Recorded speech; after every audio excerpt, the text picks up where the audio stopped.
Ahmedabad AICC സമ്മേളനം അവസാനിക്കുമ്പോൾ പ്രതിപക്ഷത്തെ നയിക്കാൻ പ്രാപ്തമായ തീരുമാനങ്ങൾ കൈക്കൊള്ളാൻ കോൺഗ്രസ് ഹൈക്കമാൻഡിനായോ? ഇന്ത്യ മുന്നണിയുടെ ചെയർമാൻ സ്ഥാനം വഹിക്കുന്ന കോൺഗ്രസിന് ലോക്സഭാ തെരഞ്ഞെടുപ്പിന് ശേഷം മുന്നണി യോഗം പോലും വിളിക്കാനായിട്ടില്ല. യോജിച്ച പോരാട്ടം വേണമെന്ന മറ്റ് പ്രതിപക്ഷ പാർട്ടികളുടെ നിർദ്ദേശം ഏറ്റെടുക്കാനും മോദി സർക്കാരിനെതിരെ സമരം ചെയ്യാനും കോൺഗ്രസ് തയ്യാറാകുമോ? തർക്കരഹിതമായി PCC പുനഃസംഘടനകൾ നടത്താൻ ഹൈക്കമാൻഡിനാവുമോ? ചോദ്യങ്ങൾ നിരവധിയാണ്. കേരളം മാത്രം പരിശോധിച്ചാൽ തന്നെ ഹൈക്കമാൻഡിൻ്റെ പുനഃസംഘടനയിലെ ശേഷിക്കുറവ് തിരിച്ചറിയാം. കെ സുധാകരനെ മാറ്റാൻ VD സതീശൻ കാലങ്ങളായി പരിശ്രമിക്കുന്നു. കെ സുധാകരൻ ആ നീക്കത്തെ ചെറുക്കുന്നു. ദീപാദാസ് മുൻഷിയുടെ റിപ്പോർട്ടിനപ്പുറം ഒന്നും സംഭവിച്ചിട്ടില്ല. KC വേണുഗോപാലിൻ്റെ സ്വാധീനത്തിനും പുനഃസംഘടനാ പ്രശ്നത്തിന് പരിഹാരം കണ്ടെത്താനായിട്ടില്ല. എന്നാൽ കേരളത്തിലെ കോൺഗ്രസിൽ അഴിച്ചുപണി വേണമെന്നാണ് നേതാക്കൾ AICC സമ്മേളനത്തിനിടയിലും മാധ്യമങ്ങളോട് പറഞ്ഞത്. വിശാല പുനഃസംഘടന അത്യാവശ്യമെന്നാണ് UDF കൺവീനർ MM ഹസനും കെ സുധാകരനെ മാറ്റുന്ന കാര്യം ഹൈക്കമാൻഡ് തീരുമാനിക്കട്ടെ എന്ന് മുതിർന്ന കോൺഗ്രസ് നേതാവ് KC ജോസഫും പറഞ്ഞു. 2025 കോൺഗ്രസിനെ സംബന്ധിച്ച് അഴിച്ചുപണിയുടെ കാലമെന്നാണ് നേതാക്കൾ മുൻപ് തന്നെ പറഞ്ഞു വെച്ചത്. കോൺഗ്രസിലെ അഴിച്ചുപണി പണിയാകുമോ? ഇന്ന് ഈ ചർച്ചയിൽ പങ്കെടുക്കുന്നത് advocate N Lalkumar, Shaji Joseph, N Sreekumar, TJ Sreelal. ഞാൻ ആദ്യം N ശ്രീകുമാറിലേക്ക്. ശ്രീകുമാർ, അഹമ്മദാബാദിലെ AICC സമ്മേളനം അത് കോൺഗ്രസിനെ സംബന്ധിച്ച് പ്രതിപക്ഷത്തെ നയിക്കുന്ന പ്രധാനപ്പെട്ട പാർട്ടി എന്ന നിലയ്ക്ക്, ഇന്ത്യ മുന്നണിയുടെ ചെയർമാൻ സ്ഥാനം വഹിക്കുന്ന പാർട്ടി എന്ന നിലയ്ക്ക് ഇനിയും ഏറെ പ്രതിപക്ഷത്തെ മുന്നോട്ട് കൊണ്ടുപോകേണ്ടതുണ്ട്. സംഘടനാപരമായി നിലനിൽക്കുന്ന പ്രശ്നങ്ങൾക്കും ദുർബലമായ PCCകൾ, ഇപ്പോൾ DCCയുടെയൊക്കെ കാര്യങ്ങളിൽ കേരളത്തിനപ്പുറം ഉത്തരേന്ത്യയിലൊക്കെ വളരെ ദുർബലമാണ്. ഒരു റോളുമില്ലാത്ത ഒരു മണ്ഡലം പ്രസിഡന്റിനെ പോലും തീരുമാനിക്കാൻ കഴിയാത്ത നിലയിൽ ദുർബലമായി നിൽക്കുന്നു. നേതാക്കൾ അവരുടെ നോമിനികളെ വെക്കുന്നു. PCCകളിൽ ചിലർ ഇക്കാര്യങ്ങളിൽ പിടിമുറുക്കുന്നു. ഇതൊക്കെ പറഞ്ഞിട്ടുള്ള കോൺഗ്രസ് നേതാക്കൾ തന്നെയാണ് ഈ AICC സമ്മേളനത്തിൻ്റെ പശ്ചാത്തലത്തിൽ നൽകിയിട്ടുള്ള, മാധ്യമങ്ങൾക്ക് നൽകിയിട്ടുള്ള അഭിമുഖത്തിൽ ചുമതലപ്പെട്ടവരൊക്കെ തന്നെ. അപ്പോൾ അത്തരമൊക്കെ ഒരു ഘട്ടം, സംഘടനാപരമായി ഉള്ള വലിയ ബലഹീനതകൾ, ദൗർബല്യം ഒരു ഭാഗത്ത്, വളരെ ശക്തമായി പ്രതിപക്ഷത്തെ നയിക്കുന്ന ഒരു പാർട്ടിയാണ് എന്ന നിലയിലേക്ക് കോൺഗ്രസിന് ഇനിയും മാറേണ്ടതുണ്ട്. അങ്ങനെ ഒരുപാട് പ്രശ്നബാധിത സാഹചര്യത്തിലൂടെയാണ് കടന്നു പോകുന്നത് കോൺഗ്രസ്. അവിടെയാണ് ഈ സമ്മേളനം. എന്ത് പ്രതീക്ഷയാണ് പൊതുസമൂഹത്തിന് ഉണ്ടാവേണ്ടത്?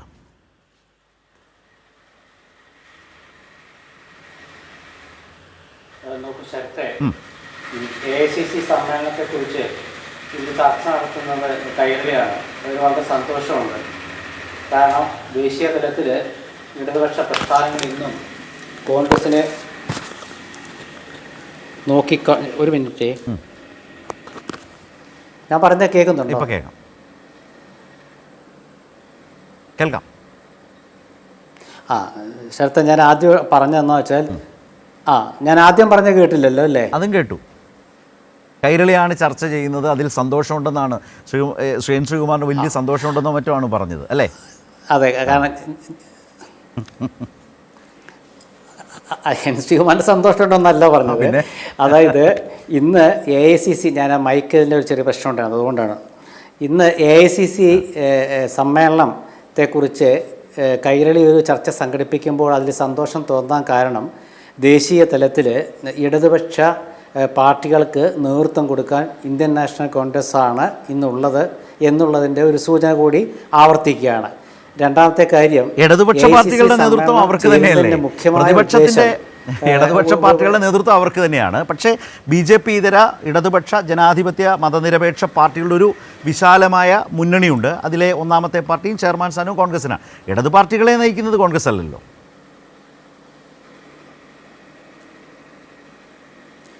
ഞാൻ പറയുമ്പോഴത്തേക്കും ഇടപെടല്ലേ? ഇല്ല, അതായത് തോന്നി ലോക്സഭയിൽ വഖഫ് ബില്ലിനെ കുറിച്ച് നടന്ന ചർച്ച, ഇല്ല അത് സാരമില്ല.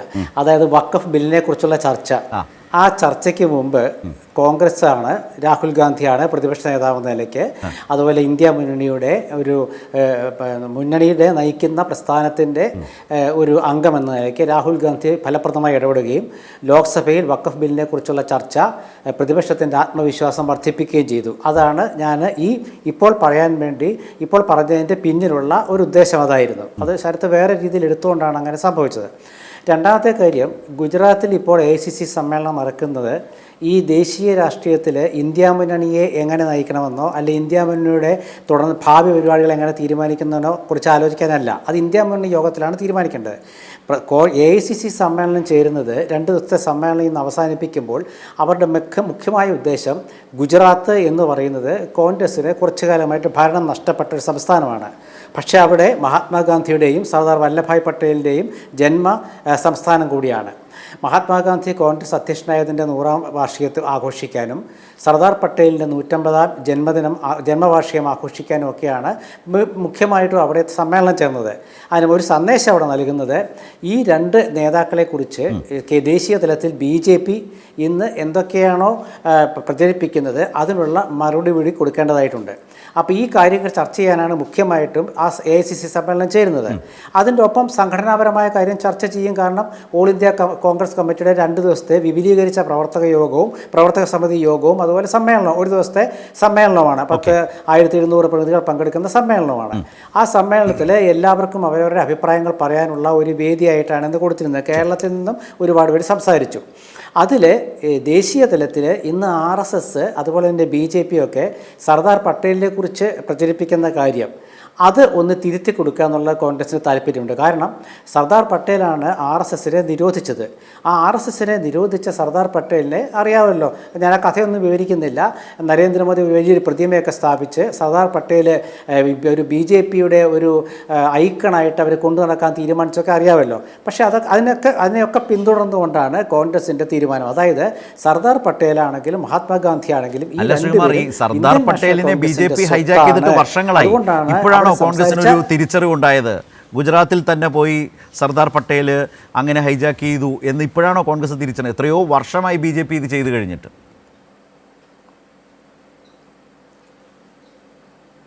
അല്ല, അതിന് വ്യത്യാസമുണ്ട്. കാരണം AICCയുടെ ഓരോ സമ്മേളനങ്ങൾക്കും പ്രത്യേകതയുണ്ട്. ഇപ്പോൾ കുറച്ച് കാലം മുമ്പാണ് ബെൽഗാവിൽ ദേശീയ AICC സമ്മേളനം നടന്നത്. പൂർണ്ണമാക്കാൻ പറ്റിയില്ല. AICC സമ്മേളനം നടന്നത്. അതിന് മുമ്പ് ഹൈദരാബാദിൽ വിപുലീകരിച്ച പ്രവർത്തക സമിതി യോഗം നടന്നു. ഇപ്പോൾ 5 വർഷം കൂടുമ്പോഴാണ് പ്ലീനറി സമ്മേളനം നടക്കുക. അതിനിടയ്ക്ക് ഇങ്ങനെ ചേരുന്ന സമ്മേളനത്തിൽ ഓരോ സംസ്ഥാനത്ത് ചേരുമ്പോഴും അതിന് പ്രത്യേക കാഴ്ചപ്പാടുണ്ട്. അക്കൂട്ടത്തിൽ ഗുജറാത്തിൽ അങ്ങനെ AICC സമ്മേളനം ചെയ്തിട്ട് കുറേ കാലമായി. അവിടെ ഗുജറാത്തിലാണെങ്കിൽ 10-30 വർഷമായിട്ട് കോൺഗ്രസിന് അധികാരമില്ല. 2017 വലിയ അധികാരത്തിലേക്ക് എത്തുമെന്നൊരു സൂചന നൽകിയെങ്കിൽ പോലും അധികാരമില്ല. അപ്പോൾ അങ്ങനെയുള്ള സ്ഥലത്ത് ഒരു സമ്മേളനം ചേരുമ്പോൾ തീർച്ചയായിട്ടും അവിടെ നിന്നുള്ള സർദാർ പട്ടേലിനെ കൂടുതൽ സർദാർ പട്ടേലിൻ്റെ ഓർമ്മകളെ കൂടുതൽ മുന്നിൽ നിർത്തിക്കൊണ്ട് പറയേണ്ട കാര്യമുണ്ട്. ഒപ്പം മഹാത്മാഗാന്ധിയെക്കുറിച്ചും, കാരണം ഗാന്ധിയൻ ചിന്തകളെക്കുറിച്ചും ഗാന്ധിയൻ സംസ്കാരത്തെയും നെഹ്റുവിയൻ സംസ്കാരത്തെയും ഒക്കെ തമസ്കരിക്കാനുള്ള നീക്കം നടത്തുമ്പോൾ അതിന് പ്രാധാന്യം കൊടുക്കുന്നു. ഈ 2 കാര്യങ്ങൾ കോൺഗ്രസ് ഉദ്ദേശിച്ചത് തന്നെയാണ്. അത് ഇത്ര കാലത്തിന് ശേഷമാണ് എന്നുള്ളത് പ്രസക്തമല്ല. കാരണം ഗുജറാത്തിൽ കോൺഗ്രസിൻ്റെ AICC സമ്മേളനം നടക്കുമ്പോൾ അത് BJPക്കെതിരായിട്ടുള്ള ഒരു മുന്നറിയിപ്പാണ്. ഇന്ത്യ മുന്നണിയെ നയിക്കാൻ ശക്തമായി മോദിയുടെ നയങ്ങളെ എതിർക്കാൻ പ്രാപ്തിയുള്ള പ്രസ്ഥാനം കോൺഗ്രസ് ആണെന്ന് മറ്റ് കക്ഷികളെ ബോധ്യപ്പെടുത്താൻ കൂടിയാണ് ഈ സമ്മേളനത്തിൻ്റെ ഉദ്ദേശിക്കുന്നത്. ശരി, ലാൽകുമാറിലേക്കാണ്. ലാൽകുമാർ, അങ്ങനെ ഗുജറാത്തിൽ അഹമ്മദാബാദിൽ AICC സമ്മേളനം ചേർന്നാലുടൻ മറ്റു പ്രതിപക്ഷ പാർട്ടികൾക്ക് ആ പാർട്ടികളെ ആകെ നയിക്കാൻ കഴിയുന്ന കെൽപ്പുള്ള പാർട്ടിയായി തങ്ങൾക്ക് ആ പാർട്ടികൾക്കൊക്കെ കോൺഗ്രസിനെ സംബന്ധിച്ച് പല വിമർശനങ്ങളുമുണ്ട്. ആ വിമർശനങ്ങളെല്ലാം ഇല്ലാതാവുകയും കോൺഗ്രസ് ഞങ്ങളെയൊക്കെ നയിക്കാൻ പറ്റിയ പാകത്തിന് രൂപപ്പെട്ടിരിക്കുന്നു എന്നൊരു ധാരണ ഈ ഒരൊറ്റ സമ്മേളനം കൊണ്ട് മറ്റു പാർട്ടികളിലേക്ക് പ്രസരിപ്പിക്കാൻ കോൺഗ്രസിന് കഴിഞ്ഞിട്ടുള്ളൂ എന്നതാണ് ചോദ്യം. അതിനു മുമ്പ് ഞാനൊരു കാര്യം, ഇന്നത്തെ മലയാള മനോരമ, കാരണം കോൺഗ്രസിനെ കുറിച്ചാകുമ്പോൾ മലയാള മനോരമ തന്നെ കോട്ട് ചെയ്യുന്നതായിരിക്കും നല്ലത്. ഇന്നത്തെ മലയാള മനോരമ പത്രത്തിൻ്റെ 1ാമത്തെ പേജിൽ തന്നെ ഏറ്റവും മുകളിൽ വളരെ വിശാലമായി തന്നെ ഈ വിശാല പ്രവർത്തക സമിതിയെക്കുറിച്ച് വളരെ വിശാലമായി തന്നെ മനോരമ എഴുതിയിട്ടുണ്ട്. അതിലെ 2ാമത്തെ പാരഗ്രാഫിലേക്ക് പോകുമ്പോൾ ഈ യോഗത്തിൽ സംസാരിച്ചുകൊണ്ട് രാഹുൽ ഗാന്ധി പറഞ്ഞൊരു വാചകമുണ്ട്. ദളിത്, ആദിവാസി, OBC ന്യൂനപക്ഷങ്ങൾ തുടങ്ങിയവരുടെ വിഷയങ്ങൾ ഉന്നയിക്കുന്നതിൽ നിന്ന് കോൺഗ്രസ് നേതാക്കൾ പിന്മാറരുത്. അതിൽ ന്യൂനപക്ഷം എന്നും എഴുതിയിട്ടുണ്ട്. അപ്പോഴാണ് ഞാൻ ഓർത്തത്, ഈ വഖഫ് ബില്ല് ലോക്സഭയിൽ വന്നപ്പോൾ അന്ന് പ്രതിപക്ഷ നേതാവായ രാഹുൽ ഗാന്ധി മിണ്ടിയത് പോലുമില്ല. അത് അദ്ദേഹം മറന്നുപോയതാണോ അതോ അദ്ദേഹത്തിന് ഇത് ബാധകമല്ലെന്നാണോ? എഴുതിയിരിക്കുന്നത് ഇങ്ങനെയാണ്: ഈ ന്യൂനപക്ഷങ്ങളുമായി ഒക്കെ ബന്ധപ്പെട്ട വിഷയങ്ങൾ ഉന്നയിക്കുന്നതിൽ നിന്ന് കോൺഗ്രസ് നേതാക്കൾ പിന്മാറരുത് പറയുന്നത് രാഹുൽ ഗാന്ധി. എന്നാൽ കോൺഗ്രസ് ആകെ ശക്തിപ്പെട്ടു എന്ന് മറ്റു പാർട്ടികൾക്ക് കൃത്യമായ ബോധ്യം പകരാൻ കഴിഞ്ഞു എന്ന് ശ്രീ N. ശ്രീകുമാർ പറയുകയും ചെയ്യുന്നുണ്ട്. ലാൽകുമാർ, ഇവിടെ നമ്മൾ ഈ അഭിഭാഷക വൃത്തിയിൽ നിൽക്കുന്നുണ്ട്. നമുക്ക് ചില കാര്യങ്ങൾ അതിന്റെ മാനിഫെസ്റ്റ് മീനിങ് അല്ലാതെ ലാറ്റൻ മീനിങ് എടുക്കാനുള്ള ഒരു ടെൻഡൻസി ഉണ്ട്. ഇപ്പം ശരത്തേട്ടൻ പറഞ്ഞ സെന്റൻസിന് വളരെ പ്രാധാന്യമുള്ളൊരു സെന്റൻസാണ്. അത് ആ വാർത്ത വായിച്ചല്ലോ, ഞാൻ ആ വാർത്ത കണ്ടില്ല. അതിനകത്ത് പിന്മാറരുത് എന്ന് പറഞ്ഞാൽ യഥാർത്ഥത്തിൽ പിന്മാറുന്നു ഉണ്ട് എന്നല്ലേ അതിന്റെ അർത്ഥം? എന്നുവെച്ചാൽ എക്സ്പെക്റ്റഡ് ലൈനിൽ കോൺഗ്രസിന്റെ റെപ്രസെന്റേറ്റീവ്സ് അല്ലെങ്കിൽ അതിന്റെ നേതാക്കൾ, ലീഡർഷിപ്പ് ദളിത് ആദിവാസി മൈനോറിറ്റി വിഭാഗത്തിന്റെ കാര്യത്തിൽ ഇടപെടുന്നില്ല എന്നൊരർത്ഥം അതിനകത്ത് ഉണ്ട് എന്നാണ് ഞാൻ മനസ്സിലാക്കുന്നത്. കാര്യം അല്ല എങ്കിൽ ഇങ്ങനൊരു സെന്റൻസ് അല്ല വരേണ്ടത്. കൂടുതൽ ശക്തിപ്പെടുത്തണം എന്ന് വേണമെങ്കിൽ പറയാം. അതിന് പകരം പുറകോട്ട് പോകരുത്, that is A negative word, negatively worded ആണ് ആ സെന്റൻസ്. അപ്പം നമ്മൾ കുറെ നാളുകളായി പറഞ്ഞുകൊണ്ടിരിക്കുന്ന ഒരു കാര്യം, കോൺഗ്രസ് എസ്പെഷ്യലി മുസ്ലിം മതവിഭാഗവുമായി ബന്ധപ്പെട്ട വിഷയങ്ങൾ വരുമ്പം അവർ കാണിക്കുന്ന ഒരു ക്രിമിനൽ സൈലൻസ് ഉണ്ട്, അവർ പുലർത്തുന്ന ഒരു ക്രിമിനൽ സൈലൻസ് ഉണ്ട്. ആ സൈലൻസ് രാജ്യത്തെ ഈ രീതിയിൽ എത്തിച്ചതിനകത്ത് വലിയ പങ്കുണ്ട്. നോക്കൂ, വഖഫുമായിട്ട് ബന്ധപ്പെട്ട് ഞാൻ കഴിഞ്ഞ ദിവസത്തെ ചർച്ചയ്ക്കകത്ത് വ്യക്തമായി ശരത്തേട്ടനോട് പറഞ്ഞതാണ്, രാഹുൽ ഗാന്ധി ആ വിഷയത്തിൽ സംസാരിച്ചിരുന്നു എങ്കിൽ അതിന് കിട്ടാമായിരുന്ന നാഷണൽ അറ്റൻഷൻ വ്യത്യാസമായിരുന്നു. ഇപ്പൊ കെ സി വേണുഗോപാലൊക്കെ എത്ര കൂട്ടിയാലും അത് കൂടില്ല. Rahul Gandhi is a taller bigger leader, അത് നമ്മൾ അക്സെപ്റ്റ് ചെയ്യുന്നൊരു കാര്യമാണ്. അദ്ദേഹത്തിന് ഈ പറയുന്ന വലിയ പാരമ്പര്യം ഉണ്ട് താൻ. ഇവരുടെ ഭാഷയിൽ കൂടെ പറഞ്ഞാൽ ഭാരത് ജോഡോ യാത്ര നടത്തിയ, അല്ലെങ്കിൽ കാശ്മീർ തൊട്ട് കന്യാകുമാരി വരെ, അല്ലെങ്കിൽ കന്യാകുമാരി തൊട്ട് കാശ്മീർ വരെ നടന്ന ആളുമാണ്. അങ്ങനെ നിൽക്കുന്ന ഒരാൾ എന്തുകൊണ്ട് ഒരു മൈനോറിറ്റി വിഷയത്തിൽ സംസാരിച്ചില്ല എന്നുള്ള സുപ്രധാനമായ ഒരു ചോദ്യം കൈരളിയിലെ ചർച്ചയിൽ നമ്മളെല്ലാം ഉന്നയിക്കുകയുണ്ടായി. അതിന് ആൻസർ കോൺഗ്രസിന് പറയാൻ പറ്റിയിട്ടില്ല. അവരെ സംബന്ധിച്ചിടത്തോളം പരോക്കിയൽ ഇൻട്രസ്റ്റ് ആയ സ്റ്റേറ്റ് ഇൻട്രസ്റ്റ്, സ്റ്റേറ്റിലെ തെരഞ്ഞെടുപ്പ് ആരൊക്കെ എവിടെയൊക്കെ തെരഞ്ഞെടുപ്പ് വരാനിരിക്കുന്നു, ആ തെരഞ്ഞെടുപ്പിന്റെ താല്പര്യം സംരക്ഷിക്കാൻ അവിടുത്തെ നേതാക്കന്മാരെ കൊണ്ട് സംസാരിപ്പിക്കുകയാണ് അന്ന് ചെയ്തത്. അപ്പൊ കോൺഗ്രസിന് ഈ സ്റ്റേറ്റ് ഇൻട്രസ്റ്റിന് അല്ലെങ്കിൽ ഒരു നാരോ ഇൻട്രസ്റ്റിന് മേളില് ഒരു നാഷണൽ ഇൻട്രസ്റ്റ് എന്ന് പറയുന്നത് കൊണ്ടുവരാൻ പലപ്പോഴും പറ്റിയിട്ടില്ല. അതാണ് എനിക്ക് അതുമായി ബന്ധപ്പെട്ട് ആദ്യം പറയാനുള്ളത്. പിന്നെ ഇവിടെ വന്ന വിഷയം, ശ്രീകുമാരേട്ടൻ പറഞ്ഞു ഗുജറാത്തിൽ നടക്കുന്ന ചർച്ചകളിൽ ഇന്ത്യ മുന്നണിയുമായി ബന്ധപ്പെട്ട വിഷയമല്ല ചർച്ച ചെയ്യുന്നത്. ഉറപ്പായിട്ടും അല്ല, കോൺഗ്രസിന്റെ ഫോക്കസ് ആണ് കൂടുതൽ വേണ്ടത്. പക്ഷെ എന്റെ ചോദ്യം, കോൺഗ്രസിന്റെ ഫോക്കസ് കോൺഗ്രസുമായി ബന്ധപ്പെട്ട കാര്യത്തിൽ ഇന്ത്യ മുന്നണി വരത്തില്ലേ? കാര്യം കോൺഗ്രസ് ഇനി ഇന്ത്യ മുന്നണിയുമായി ബന്ധപ്പെട്ട് എങ്ങനെയാണ് നിൽക്കേണ്ടത്, ഇന്ത്യ മുന്നണിയുമായി ചേർന്ന് എങ്ങനെ പ്രവർത്തിക്കണം? ഇത് ഗുജറാത്തിലെ തെരഞ്ഞെടുപ്പ് ജയിക്കാനല്ലല്ലോ കോൺഗ്രസ് എന്ന് പറഞ്ഞൊരു പാർട്ടി ഉള്ളത്. ഈ രാജ്യത്തെ നരേന്ദ്രമോദിയെ ഒഴിവാക്കിക്കൊണ്ട് ഒരു മുന്നണിയിൽ ഫോർ ഫ്രണ്ടിലേക്ക് വന്ന് കളിക്കാൻ നിങ്ങൾക്കുള്ള റോൾ പറയുമ്പം ഇപ്പം നിങ്ങൾക്ക് എന്തായാലും തന്നെ അധികാരം കിട്ടാനുള്ള ഒരു സാധ്യതയും ഇപ്പൊ ഇല്ല. ഈ പറയുന്ന ലോകത്തുള്ള എല്ലാ പാർട്ടികളൂടെ ചേർന്ന ശേഷമാണ് അവർക്ക് 100-ലേക്ക് എത്താൻ കഴിഞ്ഞത്. പ്രതിപക്ഷ നേതൃസ്ഥാനത്തിലേക്ക് എത്താൻ കഴിഞ്ഞത് ഇന്ത്യ അലയൻസ് ഉള്ളത് കൊണ്ടാണ്. അല്ലെങ്കിൽ ഒരിക്കലും കോൺഗ്രസിന് ഈ പറയുന്ന ഇന്ത്യ അലയൻസിൽ പ്രതിപക്ഷ നേതാവ് എന്ന് പറയുന്ന സ്ഥാനം കിട്ടില്ലായിരുന്നു. അങ്ങനെ നിൽക്കെ ഗുജറാത്തുമായി ബന്ധപ്പെട്ട് ഗുജറാത്തിൽ നടക്കുന്ന ഇതിനകത്ത് ഇന്ത്യ മുന്നണിയുടെ ചർച്ച എന്തുകൊണ്ട് വരുന്നില്ല എന്നുള്ളത് എന്നെ അത്ഭുതപ്പെടുത്തുന്നു. അത് നിങ്ങളുടെ എന്തുകൊണ്ടത് അതിൽ നിന്ന് വലിഞ്ഞു നിൽക്കുന്നു എന്നുള്ളത് അടുത്ത് അറിഞ്ഞാൽ കൊള്ളാമെന്നുണ്ട്. 3, നോക്കൂ, കോൺഗ്രസിനെ സംബന്ധിച്ചിടത്തോളം കോൺഗ്രസ് നേരിടുന്ന ഏറ്റവും വലിയൊരു പ്രശ്നം, അവര് പുറകോട്ടാണ്. എന്താണോ ആപ്റ്റ് ആ പോയിന്റിൽ അവർ റിയാക്ട് ചെയ്തില്ല. You have to respond to certain things at the right point. അത് കോൺഗ്രസിന് ചെയ്യാറില്ല. ഇപ്പൊ നോക്കൂ, താങ്കൾ തന്നെ സൂചിപ്പിച്ചതുപോലെ സർദാർ പട്ടേലിനെ കൊണ്ടുപോയിട്ട് നാളുകളായി. സർദാർ പട്ടേലിനെ അവർ ഹൈജാക്ക് ചെയ്തുകൊണ്ട് പോയി എന്ന് കോൺഗ്രസ്സുകാർക്ക് തന്നെ അറിയാം. ഇന്നത്തെ വിഷയം വിടൂ, ഇന്നിവിടെ ഗുജറാത്തിൽ ഹൈജാക്ക് ചെയ്ത വിഷയവുമായിട്ട് ബന്ധപ്പെട്ടതല്ലാതെ ഇത്ര കാലം ഈ പറയുന്ന സർദാർ പട്ടേലിനെ തിരിച്ച് യഥാർത്ഥത്തിൽ ഇദ്ദേഹം ഒരു കോൺഗ്രസ്സുകാരനാണെന്നും RSSനെ ബാൻ ചെയ്ത ആളാണെന്നും കേരളത്തിൽ ഇരുന്ന് പറയുന്നതല്ലാതെ ഒരു നാഷണൽ ലെവലിൽ നാഷണൽ ഹെഡ്ലൈൻ വരത്തക്ക രീതിയിൽ ആരാണ് കോൺഗ്രസിൽ നിന്ന് പ്രതികരിച്ചത്? സത്യത്തിലില്ല. അങ്ങനെ പാർലമെന്റിൽ പ്രസംഗിച്ച പോലും ഇല്ല. അപ്പൊ BJPക്കാർ അടിച്ചുകൊണ്ട് പോയി എന്നുള്ള യാഥാർത്ഥ്യം സത്യമാണ്. സർദാർ പട്ടേൽ ഉറപ്പായിട്ടും കോൺഗ്രസ്സുകാരനായിരുന്നു. അദ്ദേഹത്തിന് കോൺഗ്രസിന്റെ പാരമ്പര്യമാണ് ഉണ്ടായിരുന്നത്. അദ്ദേഹത്തിന് ചെറിയ ഒരു സ്ഥലത്ത് അവർ ഉപയോഗിക്കുന്ന സ്ഥലം ഞാൻ പറഞ്ഞുതരാം. ശശി തരൂർ അതുമായി ബന്ധപ്പെട്ട് എഴുതിയിട്ടുണ്ട്. പാകിസ്ഥാനുമായി ബന്ധപ്പെട്ട പാർട്ടീഷന്റെ സമയത്ത് ഇന്ത്യയിലേക്ക് ഹിന്ദുക്കളെ അവർ അയക്കുകയാണ്.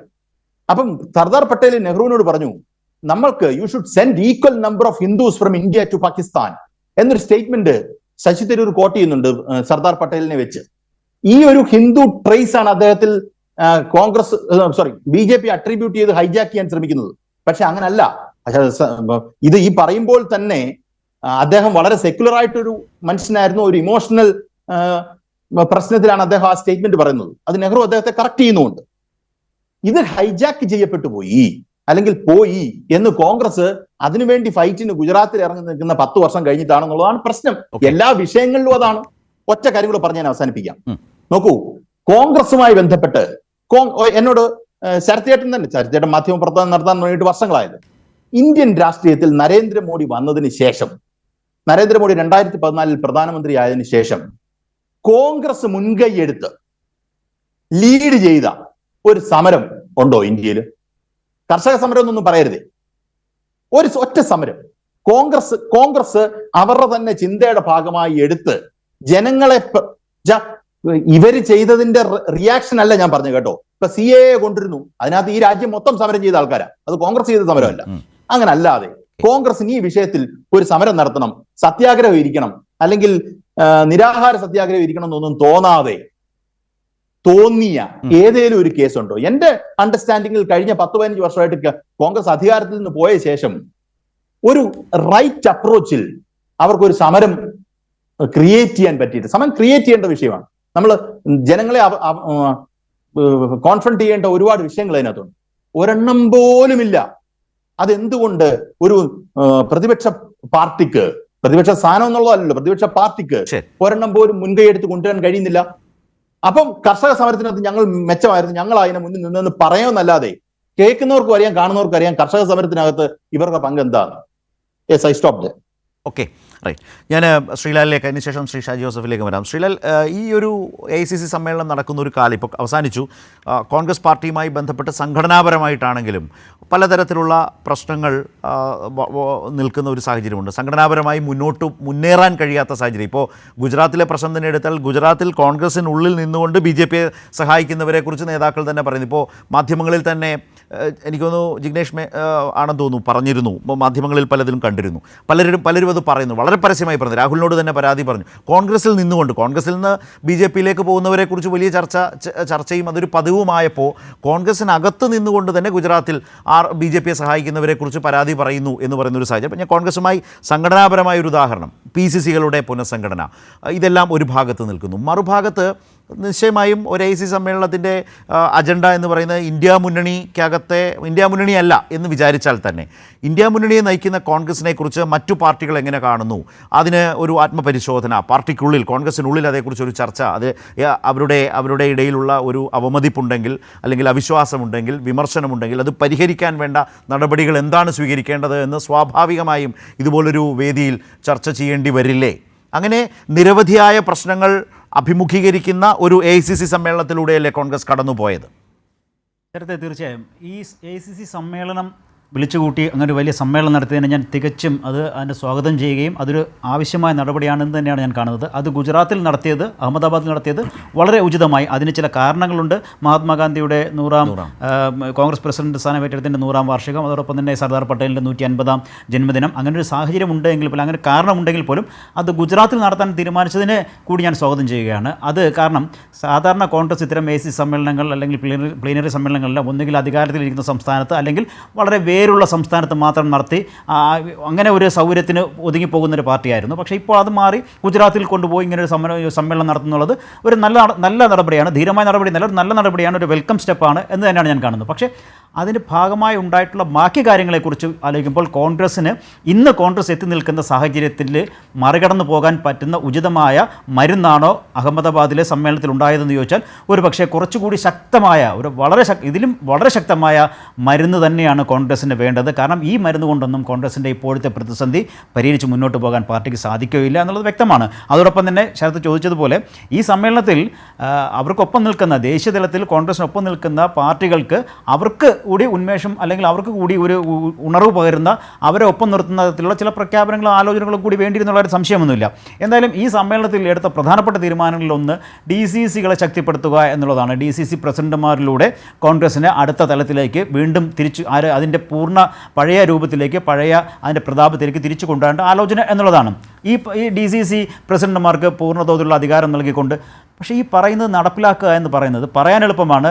മുകുൾ വാസനിക്ക് അങ്ങനെ ഒരു കമ്മിറ്റി റിപ്പോർട്ട് നൽകിയിട്ടുണ്ട്. അതിൽ ഒരു 5 അംഗ സമിതി ഇരുന്ന് വേണം ഈ DCC പ്രസിഡന്റുമാരെ തീരുമാനിക്കാൻ തുടങ്ങിയ നിർദ്ദേശങ്ങളെല്ലാം നമ്മൾ വച്ചിട്ടുണ്ട്. നിർദ്ദേശങ്ങൾ ഇത് കോൺഗ്രസിൽ പണ്ടുണ്ടായിരുന്ന നടപടിയുമാണ്, മറ്റ് പല പാർട്ടികളും പിന്തുടർന്ന നടപടിയുമാണ്. അതായത് ഇപ്പോൾ തമിഴ്നാട്ടിലെ ADMKയും DMKയും പിന്തുടർന്ന നയം തന്നെയാണിത്. പക്ഷേ തമിഴ്നാട്ടിലെ DMKയ്ക്കും ADMKയ്ക്കും എല്ലാം ഇത് നടപ്പിലാക്കാൻ എളുപ്പമാണ്. കോൺഗ്രസ് പാർട്ടിക്ക് നടപ്പിലാക്കാൻ എത്രത്തോളം എളുപ്പമാണെന്നുള്ള ചോദ്യം ഒരു ഭാഗത്ത് നിൽക്കുന്നു. അത് മാത്രവുമല്ല, ഇപ്പോൾ വടക്കേ ഇന്ത്യയിൽ, കേരളത്തിൽ ഇപ്പോൾ DCC തലത്തിൽ ശക്തിപ്പെടുത്തിയാൽ ഒരു പക്ഷേ കോൺഗ്രസ്സിന്, അല്ലെങ്കിൽ കർണാടകത്തിൽ DCC തലത്തിൽ ശക്തിപ്പെടുത്തിയാൽ ഒരു പക്ഷേ കോൺഗ്രസ്സിന് മുന്നോട്ട് പോകാൻ സാധിക്കുമായിരിക്കും. പക്ഷേ ബാക്കി സംസ്ഥാനങ്ങളിൽ അതല്ല കോൺഗ്രസിൻ്റെ അവസ്ഥ എന്നുള്ളതാണ്. ഏറ്റവും താഴെ തട്ടിൽ പ്രവർത്തകരില്ലാതെ DCC പ്രസിഡന്റ് നിയമിച്ചതുകൊണ്ട് ഇപ്പോൾ അത് മാത്രമല്ല, ഇപ്പോൾ ഇതിനൊരു ഒരു സമയക്രമം 2 സംസ്ഥാനത്തിലെ സമയക്രമവും തീരുമാനിച്ചിട്ടുണ്ട്. ഗുജറാത്തിലേക്ക് ഈ മാസം 15-ന് ഗുജറാത്തിൽ രാഹുൽ ഗാന്ധി എത്തുന്നു. രാഹുൽ ഗാന്ധി ഇത് സംബന്ധിച്ചുള്ള നടപടികൾ മുന്നോട്ട് പോകുന്നു. അതിനുശേഷം 28-ന് രാജസ്ഥാൻ നടക്കുന്നു. ഈ ഗുജറാത്തിൽ ഈ 15-ാം തീയതി രാഹുൽ ഗാന്ധി പോയി DCC പ്രസിഡന്റുമാരെ പ്രഖ്യാപിച്ചാൽ തീരുന്നതല്ല ഗുജറാത്തിലെ കോൺഗ്രസിൻ്റെ പ്രതിസന്ധി. രാജസ്ഥാനിൽ ഇപ്പോൾ കോൺഗ്രസ് പാർട്ടി രാജസ്ഥാനിൽ അധികാരത്തിൽ നിന്ന് പുറത്തായതേ ഉള്ളൂ എങ്കിലും അവിടുത്തെ അവസ്ഥയും അതുതന്നെയാണ്. താഴെത്തട്ടിൽ അണികളില്ലാതെ, താഴെത്തട്ടിൽ ശക്തിപ്പെടുത്താതെ ഇപ്പോൾ ഈ DCC പ്രസിഡന്റുമാർക്ക് പൂർണ്ണ അധികാരം കൊടുത്തുകൊണ്ട് കോൺഗ്രസ് പാർട്ടി വന്നാൽ തെരഞ്ഞെടുപ്പിൽ ഒരു സ്ഥാനാർത്ഥിയെ തീരുമാനിക്കാനാകുമായിരിക്കാം. പക്ഷേ ആ സ്ഥാനാർത്ഥി ജയിപ്പിക്കണമെങ്കിൽ DCC പ്രസിഡന്റ് മാത്രം വിചാരിച്ചാൽ നടക്കുന്നൊരു കാര്യമല്ല. അതിന് പാർട്ടിയെ ശക്തിപ്പെടുത്താനുള്ള നടപടികൾ ആലോചിക്കണം, താഴെത്തട്ടിൽ നിന്ന് വേണം എന്നുള്ള ചില ആലോചനകൾ വേണ്ടി വരുന്നു. അത്തരത്തിലേക്ക് കോൺഗ്രസ് ഇന്ന് നേരിടുന്ന പ്രതിസന്ധികൾക്ക് പരിഹാരമാകുന്ന നിർദ്ദേശങ്ങൾ അഹമ്മദാബാദിൽ നിന്നുണ്ടായില്ല എന്നുള്ളത് വളരെ വ്യക്തമാണ്. അത് എടുത്തു പറയേണ്ട കാര്യമാണ്. പക്ഷേ അപ്പോൾ പോലും ഞാൻ വീണ്ടും പറയുന്നു, ഇത്തരമൊരു നടപടി, ഇത്തരമൊരു സമ്മേളനം വിളിച്ചു കൂട്ടാൻ തീരുമാനിച്ചത്, ഇത്തരം സമ്മേളനങ്ങൾ തന്നെയാണ് പാർട്ടിയെ ഒരു തരത്തിൽ ജനങ്ങൾ ആ പ്രദേശത്തെ ജനങ്ങൾക്കെങ്കിലും പാർട്ടിക്ക് ഒരു വിശ്വാസവും പാർട്ടിക്ക് ഒരു ഊർജ്ജവും ഉണ്ടാക്കുന്ന ഒരു നടപടി ഇത്തരം സമ്മേളനം തന്നെയാണ്. അത് ഗുജറാത്തിൽ മാത്രമല്ല, അത് മുഴുവൻ സമ്മേളനം. ജോഡോ യാത്ര നടത്തിയപ്പോൾ പാർട്ടിക്ക് ഒരു ഉണർവുണ്ടായി എന്നുള്ള സംശയമൊന്നുമില്ല.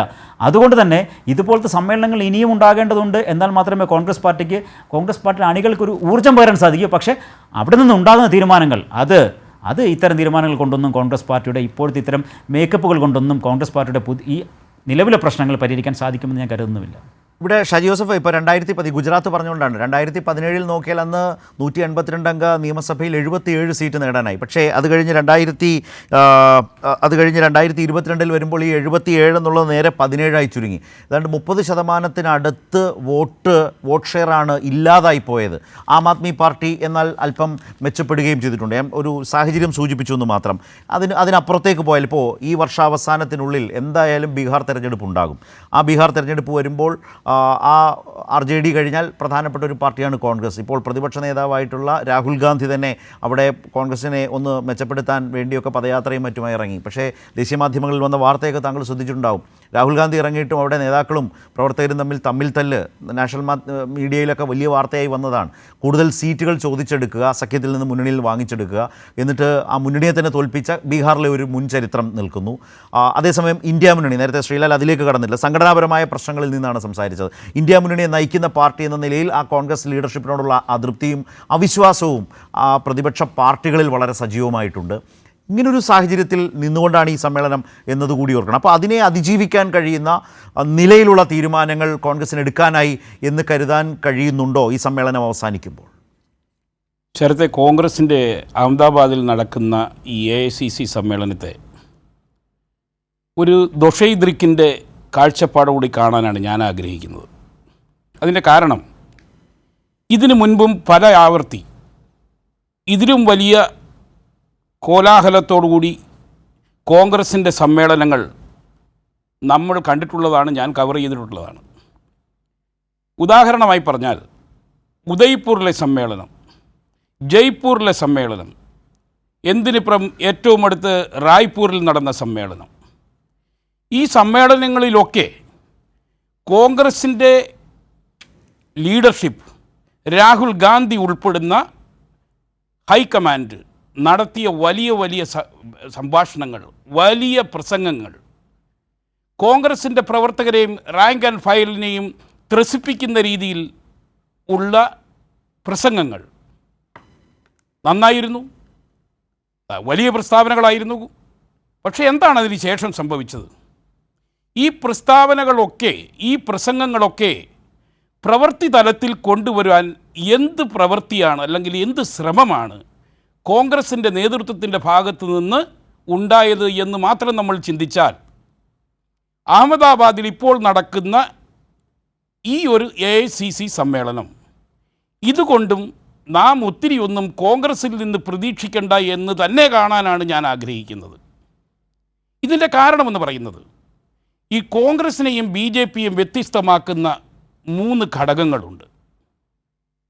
ഒരു സംഘടന എന്ന നിലയിൽ ഈ 2 പാർട്ടികൾക്കും ഇടയിലുള്ള വ്യത്യാസമെന്ന് പറയുന്നത് കൺവിക്ഷൻ, കമ്മിറ്റ്മെൻറ്റ് ആൻഡ് കണ്ടിന്യൂറ്റി. ഈ 3 ഗുണങ്ങൾ കൃത്യമായി നമ്മൾ കാണുന്ന ഒരു സംഘടനയാണ് BJP. എന്നാൽ കോൺഗ്രസിൽ കഴിഞ്ഞ കുറേ കാലങ്ങളായി ഈ പാർട്ടിയുടെ സംഘടനയെ ബലഹീനമായി ഓരോ ദിവസവും ബലഹീനമാക്കി മുന്നോട്ട് പോകുമ്പോഴും ഈ 3 ഗുണങ്ങൾ ഈ പാർട്ടിയിൽ കൊണ്ടുവരാൻ പാർട്ടിയുടെ നേതൃത്വമോ അല്ലെങ്കിൽ അതിന് താഴെയുള്ള ലീഡേഴ്സോ ശ്രമിച്ചിട്ടില്ല എന്നുള്ളതാണ് ഏറ്റവും സങ്കടകരമായ കാര്യം. ഞാൻ ഒരു കാര്യം നിങ്ങൾ നേരത്തെ മെൻഷൻ ചെയ്തൊരു കാര്യമുണ്ട്. റായ്പൂരിലെ ഈ കഴിഞ്ഞ ഒരു മാസം മുൻപ് അഹമ്മദാബാദിൽ രാഹുൽ ഗാന്ധി നടത്തിയ ഒരു പ്രസ്താവനയുണ്ടായിരുന്നു. റായ്പൂരിലെ മീറ്റിങ്ങിലും ഇതേ പ്രസ്താവന തന്നെ പറഞ്ഞിരുന്നു, 1 ഫാമിലി 1 ടിക്കറ്റ്. ഇന്ന് ഇന്ത്യൻ പാർലമെൻറ്റിൽ കോൺഗ്രസിൽ നിന്ന് തന്നെ ഒരു കുടുംബത്തിൽ നിന്ന് 3 MP-മാരുണ്ടോ? ഉണ്ടല്ലോ. അപ്പോൾ നടത്തുന്ന പ്രസംഗങ്ങളും അവർക്ക് പാർട്ടിയുടെ ഏറ്റവും വലിയ തലത്തിലിരിക്കുന്നവർക്ക് ബാധകമല്ലാത്ത നിയമങ്ങളുമാണ് അല്ലെങ്കിൽ നയങ്ങളുമാണ് കൊണ്ടുവരുന്നെങ്കിൽ അത് താഴോട്ട് ഉള്ള പാർട്ടി ഘടകങ്ങളെയും റാങ്ക് ആൻഡ് ഫയലിനെയും കൺവിൻസ് ചെയ്യാത്ത നീക്കങ്ങളായി മാറും. അടുത്തത്, ശരത്ത് ഈ ചർച്ച തുടങ്ങിയപ്പോൾ പറഞ്ഞൊരു കാര്യമുണ്ട്. രാഹുൽ ഗാന്ധിയുടെ ഇന്നത്തെ മനോരമയിലെ സ്റ്റേറ്റ്മെൻറ്റ് 2005 അത് അന്നത്തെ കാലത്ത് കോൺഗ്രസ് എന്ന് പറയുന്ന പാർട്ടി മതന്യൂനപക്ഷങ്ങളെ സംരക്ഷിക്കുകയും അവരുടെ ഉന്നമനത്തിനായി പൂർണ്ണമായും ശ്രമിക്കുകയും ചെയ്ത പാർട്ടി എന്ന് ഉള്ള ഒരു പ്രസ്താവന കാണിച്ചുകൊണ്ട് 2005 സച്ചാർ കമ്മിറ്റി റിപ്പോർട്ടിൽ മതന്യൂനപക്ഷങ്ങളെ പ്രത്യേകിച്ച് മുസ്ലിം സമുദായത്തെ അവരുടെ ഉന്നമനത്തിനായി പല നീക്കങ്ങളും ആ കമ്മിറ്റിയുടെ റിപ്പോർട്ടിലൂടെ കൊണ്ടുവന്നു. അതേ കോൺഗ്രസ് പാർട്ടിയാണ് ഈ മതന്യൂനപക്ഷങ്ങൾക്ക് ഏറ്റവും കൂടുതൽ ആവശ്യം വരുന്നത്, പ്രത്യേകിച്ച് മുസ്ലിം സമുദായത്തിൻ്റെ വഖഫ് വിഷയത്തിൽ ഏറ്റവും കൂടുതൽ അവർക്ക് ആവശ്യമുണ്ടായിരുന്ന ഒരു സംരക്ഷണത്തിൻ്റെ വേദി ഇന്ത്യൻ പാർലമെൻറ്റിൽ വന്നപ്പോൾ എവിടെയായിരുന്നു ഈ പാർട്ടിയുടെ ഏറ്റവും വലിയ നേതൃത്വത്തിൽ ഉള്ള ഏറ്റവും വലിയ നേതാക്കൾ? ഒരു പ്രതിപക്ഷ നേതാവായിരിക്കുന്ന രാഹുൽ ഗാന്ധി പോലും ഒരക്ഷരം സംസാരിച്ചില്ല വഖഫ് വിഷയത്തിൽ എന്ന് പറയുന്നതിനും അപ്പുറം എന്താണ് ഇവരുടെ കൺവിക്ഷൻ? ഇപ്പോൾ എന്താണ് സംസാരിച്ചു കൊണ്ടിരിക്കുന്നത്? ഇപ്പോൾ സംസാരിക്കുന്നത് ജാതി സെൻസസ് കൊണ്ടുവന്ന് OBC-കളെ ഉദ്ധരിക്കണമെന്നുള്ളതാണ്. ഏതാണ്ട് 5% വരുന്ന രാഷ്ട്രീയ സ്വാധീനമുള്ള അധികാരത്തോട് അടുപ്പമുള്ള ആളുകൾ മാത്രമാണ് ഇന്ത്യയെ ഭരിക്കുന്നതെന്ന് രാഹുൽ ഗാന്ധി ഘോരഘോരം പ്രസംഗിക്കുമ്പോൾ എനിക്കൊരു ചോദ്യം ചോദിക്കാനുള്ളത്, OBC-യുടെ സംരക്ഷകനാണ് രാഹുൽ ഗാന്ധി എങ്കിൽ എന്തുകൊണ്ടാണ് ഇന്ത്യ മുന്നണിയിൽ നേതൃത്വത്തിലേക്ക് നിതീഷ് കുമാർ എന്ന് പറയുന്ന OBC-യുടെ നേതാവ് വരാൻ ശ്രമിച്ചപ്പോൾ അതിന് തടയിടാൻ കോൺഗ്രസ് മുന്നോട്ട് വന്നത്? ആ ഒരൊറ്റ നീക്കം കൊണ്ടല്ലേ ഇന്ത്യ മുന്നണി എന്ന് പറയുന്ന ആ വിശാലമായ പ്രതിപക്ഷത്തിൻ്റെ കൂട്ടായ്മ തകർന്നടിഞ്ഞുകൊണ്ടിരിക്കുന്നതിൻ്റെ കാരണം അത് മാത്രമല്ലേ? ഇന്ന് നരേന്ദ്രമോദി ഇന്ത്യ ഭരിക്കുന്നെങ്കിൽ അതിൻ്റെ ക്രെഡിറ്റും രാഹുൽ ഗാന്ധിക്ക് തന്നെ കൊടുക്കേണ്ടിയിരിക്കുന്നു. അപ്പോൾ ഞാൻ പറഞ്ഞു വന്നത്, കൺവിക്ഷൻ ഉണ്ടാകണം ഈ നേതൃത്വത്തിന്, ഈ പാർട്ടിക്ക് കമ്മിറ്റ്മെൻ്റ് ഉണ്ടാകണം, ഈ പാർട്ടിക്ക് നയങ്ങളിൽ കൺവിക്ഷൻ ഉണ്ടാകണം, കമ്മിറ്റ്മെൻ്റ് ഉണ്ടാകണം, കണ്ടിന്യൂറ്റി ഉണ്ടാകണം. ഇതുമില്ലാതെ കോൺഗ്രസ് എത്ര മീറ്റിംഗ് നടത്തിയാലും, അത് ഗുജറാത്തിൽ നടത്തിയാലും രാജസ്ഥാനിൽ നടത്തിയാലും, കോൺഗ്രസ് എന്ന് പറയുന്ന സംഘടനയെ അതിൻ്റെ നേതൃത്വത്തെയോ നമുക്ക് വിശ്വസിക്കാനാവില്ല. ഇവിടെ എൻ ശ്രീകുമാർ നേരത്തെ ശ്രീലാൽ പറഞ്ഞ പോലെ ഈ സമ്മേളനം വളരെ നല്ലതാണ്. നല്ലതാണ്, അത്രയെങ്കിലുമൊക്കെ നടക്കുന്നുണ്ടല്ലോ. ഇവിടെ ഷാജി ജോസഫ് പറഞ്ഞതുപോലെ എത്രയോ സമ്മേളനങ്ങളെ ഉദാഹരിച്ചുകൊണ്ട് സംസാരിച്ചു. അപ്പോൾ ഈ വാക്കും പ്രവൃത്തിയും തമ്മിൽ ഒരു ബന്ധവുമില്ലാഴിക സംഭവിക്കുന്നതിൻ്റെ ഉദാഹരണങ്ങളും അദ്ദേഹം സൂചിപ്പിച്ചു. 1 ഫാമിലി 1 ടിക്കറ്റ്, അത് നെഹ്റു കുടുംബത്തിൽ പോലും സാധ്യമല്ല. അവിടെ 3 പേരും MP മാരാണ്. പിന്നെ ഇതെങ്ങനെയാണ് താഴോട്ട് നടപ്പാക്കുക? അങ്ങനെ പറയുന്ന ഒരു കാര്യത്തിൻ്റെ ഇംപ്ലിമെൻറ്റേഷനിലുള്ള അതിൻ്റെ ഒരു ഗൗരവമില്ലായ്മ വളരെ പ്രകടമാണ്. അതൊരു ഉദാഹരണമായി സൂചിപ്പിച്ചു എന്ന് മാത്രം. അതുപോലെ എത്രയോ സംഭവങ്ങൾ വരികയാണ്. ഇപ്പോൾ പാർലമെൻറ്റിനകത്തേക്ക് വന്ന് ഇപ്പോൾ നേരത്തെ ലാൽകുമാർ ചോദിച്ചൊരു കാര്യമുണ്ട്. യോജിച്ച സമരം എന്ന പ്രതിപക്ഷത്തിൻ്റെ ആവശ്യം ഈ കാലത്തെ അനിവാര്യതയാണ്. പാർലമെൻറ്റിനകത്ത് തന്നെ യോജിപ്പോടെ മുന്നോട്ട് പോകാൻ കഴിയണം, അതുപോലെ തന്നെ പുറത്തും സമരം ചെയ്യാനാകണം. കോൺഗ്രസ് ആ നിലയിൽ ദേശീയ തലത്തിൽ സമരം ചെയ്തിട്ട് എത്ര കാലം? ഇപ്പോൾ വഖഫ് ബില്ലിൻ്റെ കാര്യത്തിൽ പാർലമെൻറ്റിന് പുറത്ത് ഏതെങ്കിലും തരത്തിൽ ദേശീയ തലത്തിൽ ഒരു സമരം ചെയ്യാൻ കോൺഗ്രസ് എന്തേ മടിക്കുന്നു? നിലപാടെടുക്കുന്നില്ല. ആ നിലയിൽ ഒരു കോൺഗ്രസ് എന്ന പ്രധാനപ്പെട്ട പ്രതിപക്ഷ പാർട്ടി നിലപാടുകൾ എടുക്കുന്നില്ല. അതുകൊണ്ടാണ് ഇന്നത്തെ മലയാള മനോരമയിൽ രാഹുൽ ഗാന്ധി പറഞ്ഞത് വലിയ ശ്രദ്ധിക്കപ്പെടുന്ന നിലയായി മാറുന്നത്.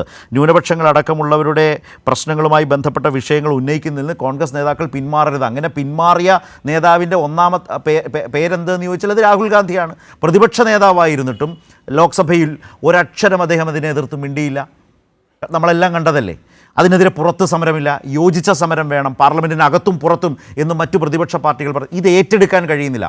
അപ്പോൾ ഇത്തരം വിമർശനങ്ങളെ AICC സമ്മേളനം അഡ്രസ്സ് ചെയ്യേണ്ടതായി വരും. അപ്പോൾ ഈ നിലയിൽ നിരവധിയായിട്ടുള്ള അപാകങ്ങൾ ചൂണ്ടിക്കാട്ടുകയാണ് ഈ ചർച്ചയിൽ. താങ്കൾ ശ്രദ്ധിച്ചല്ലോ.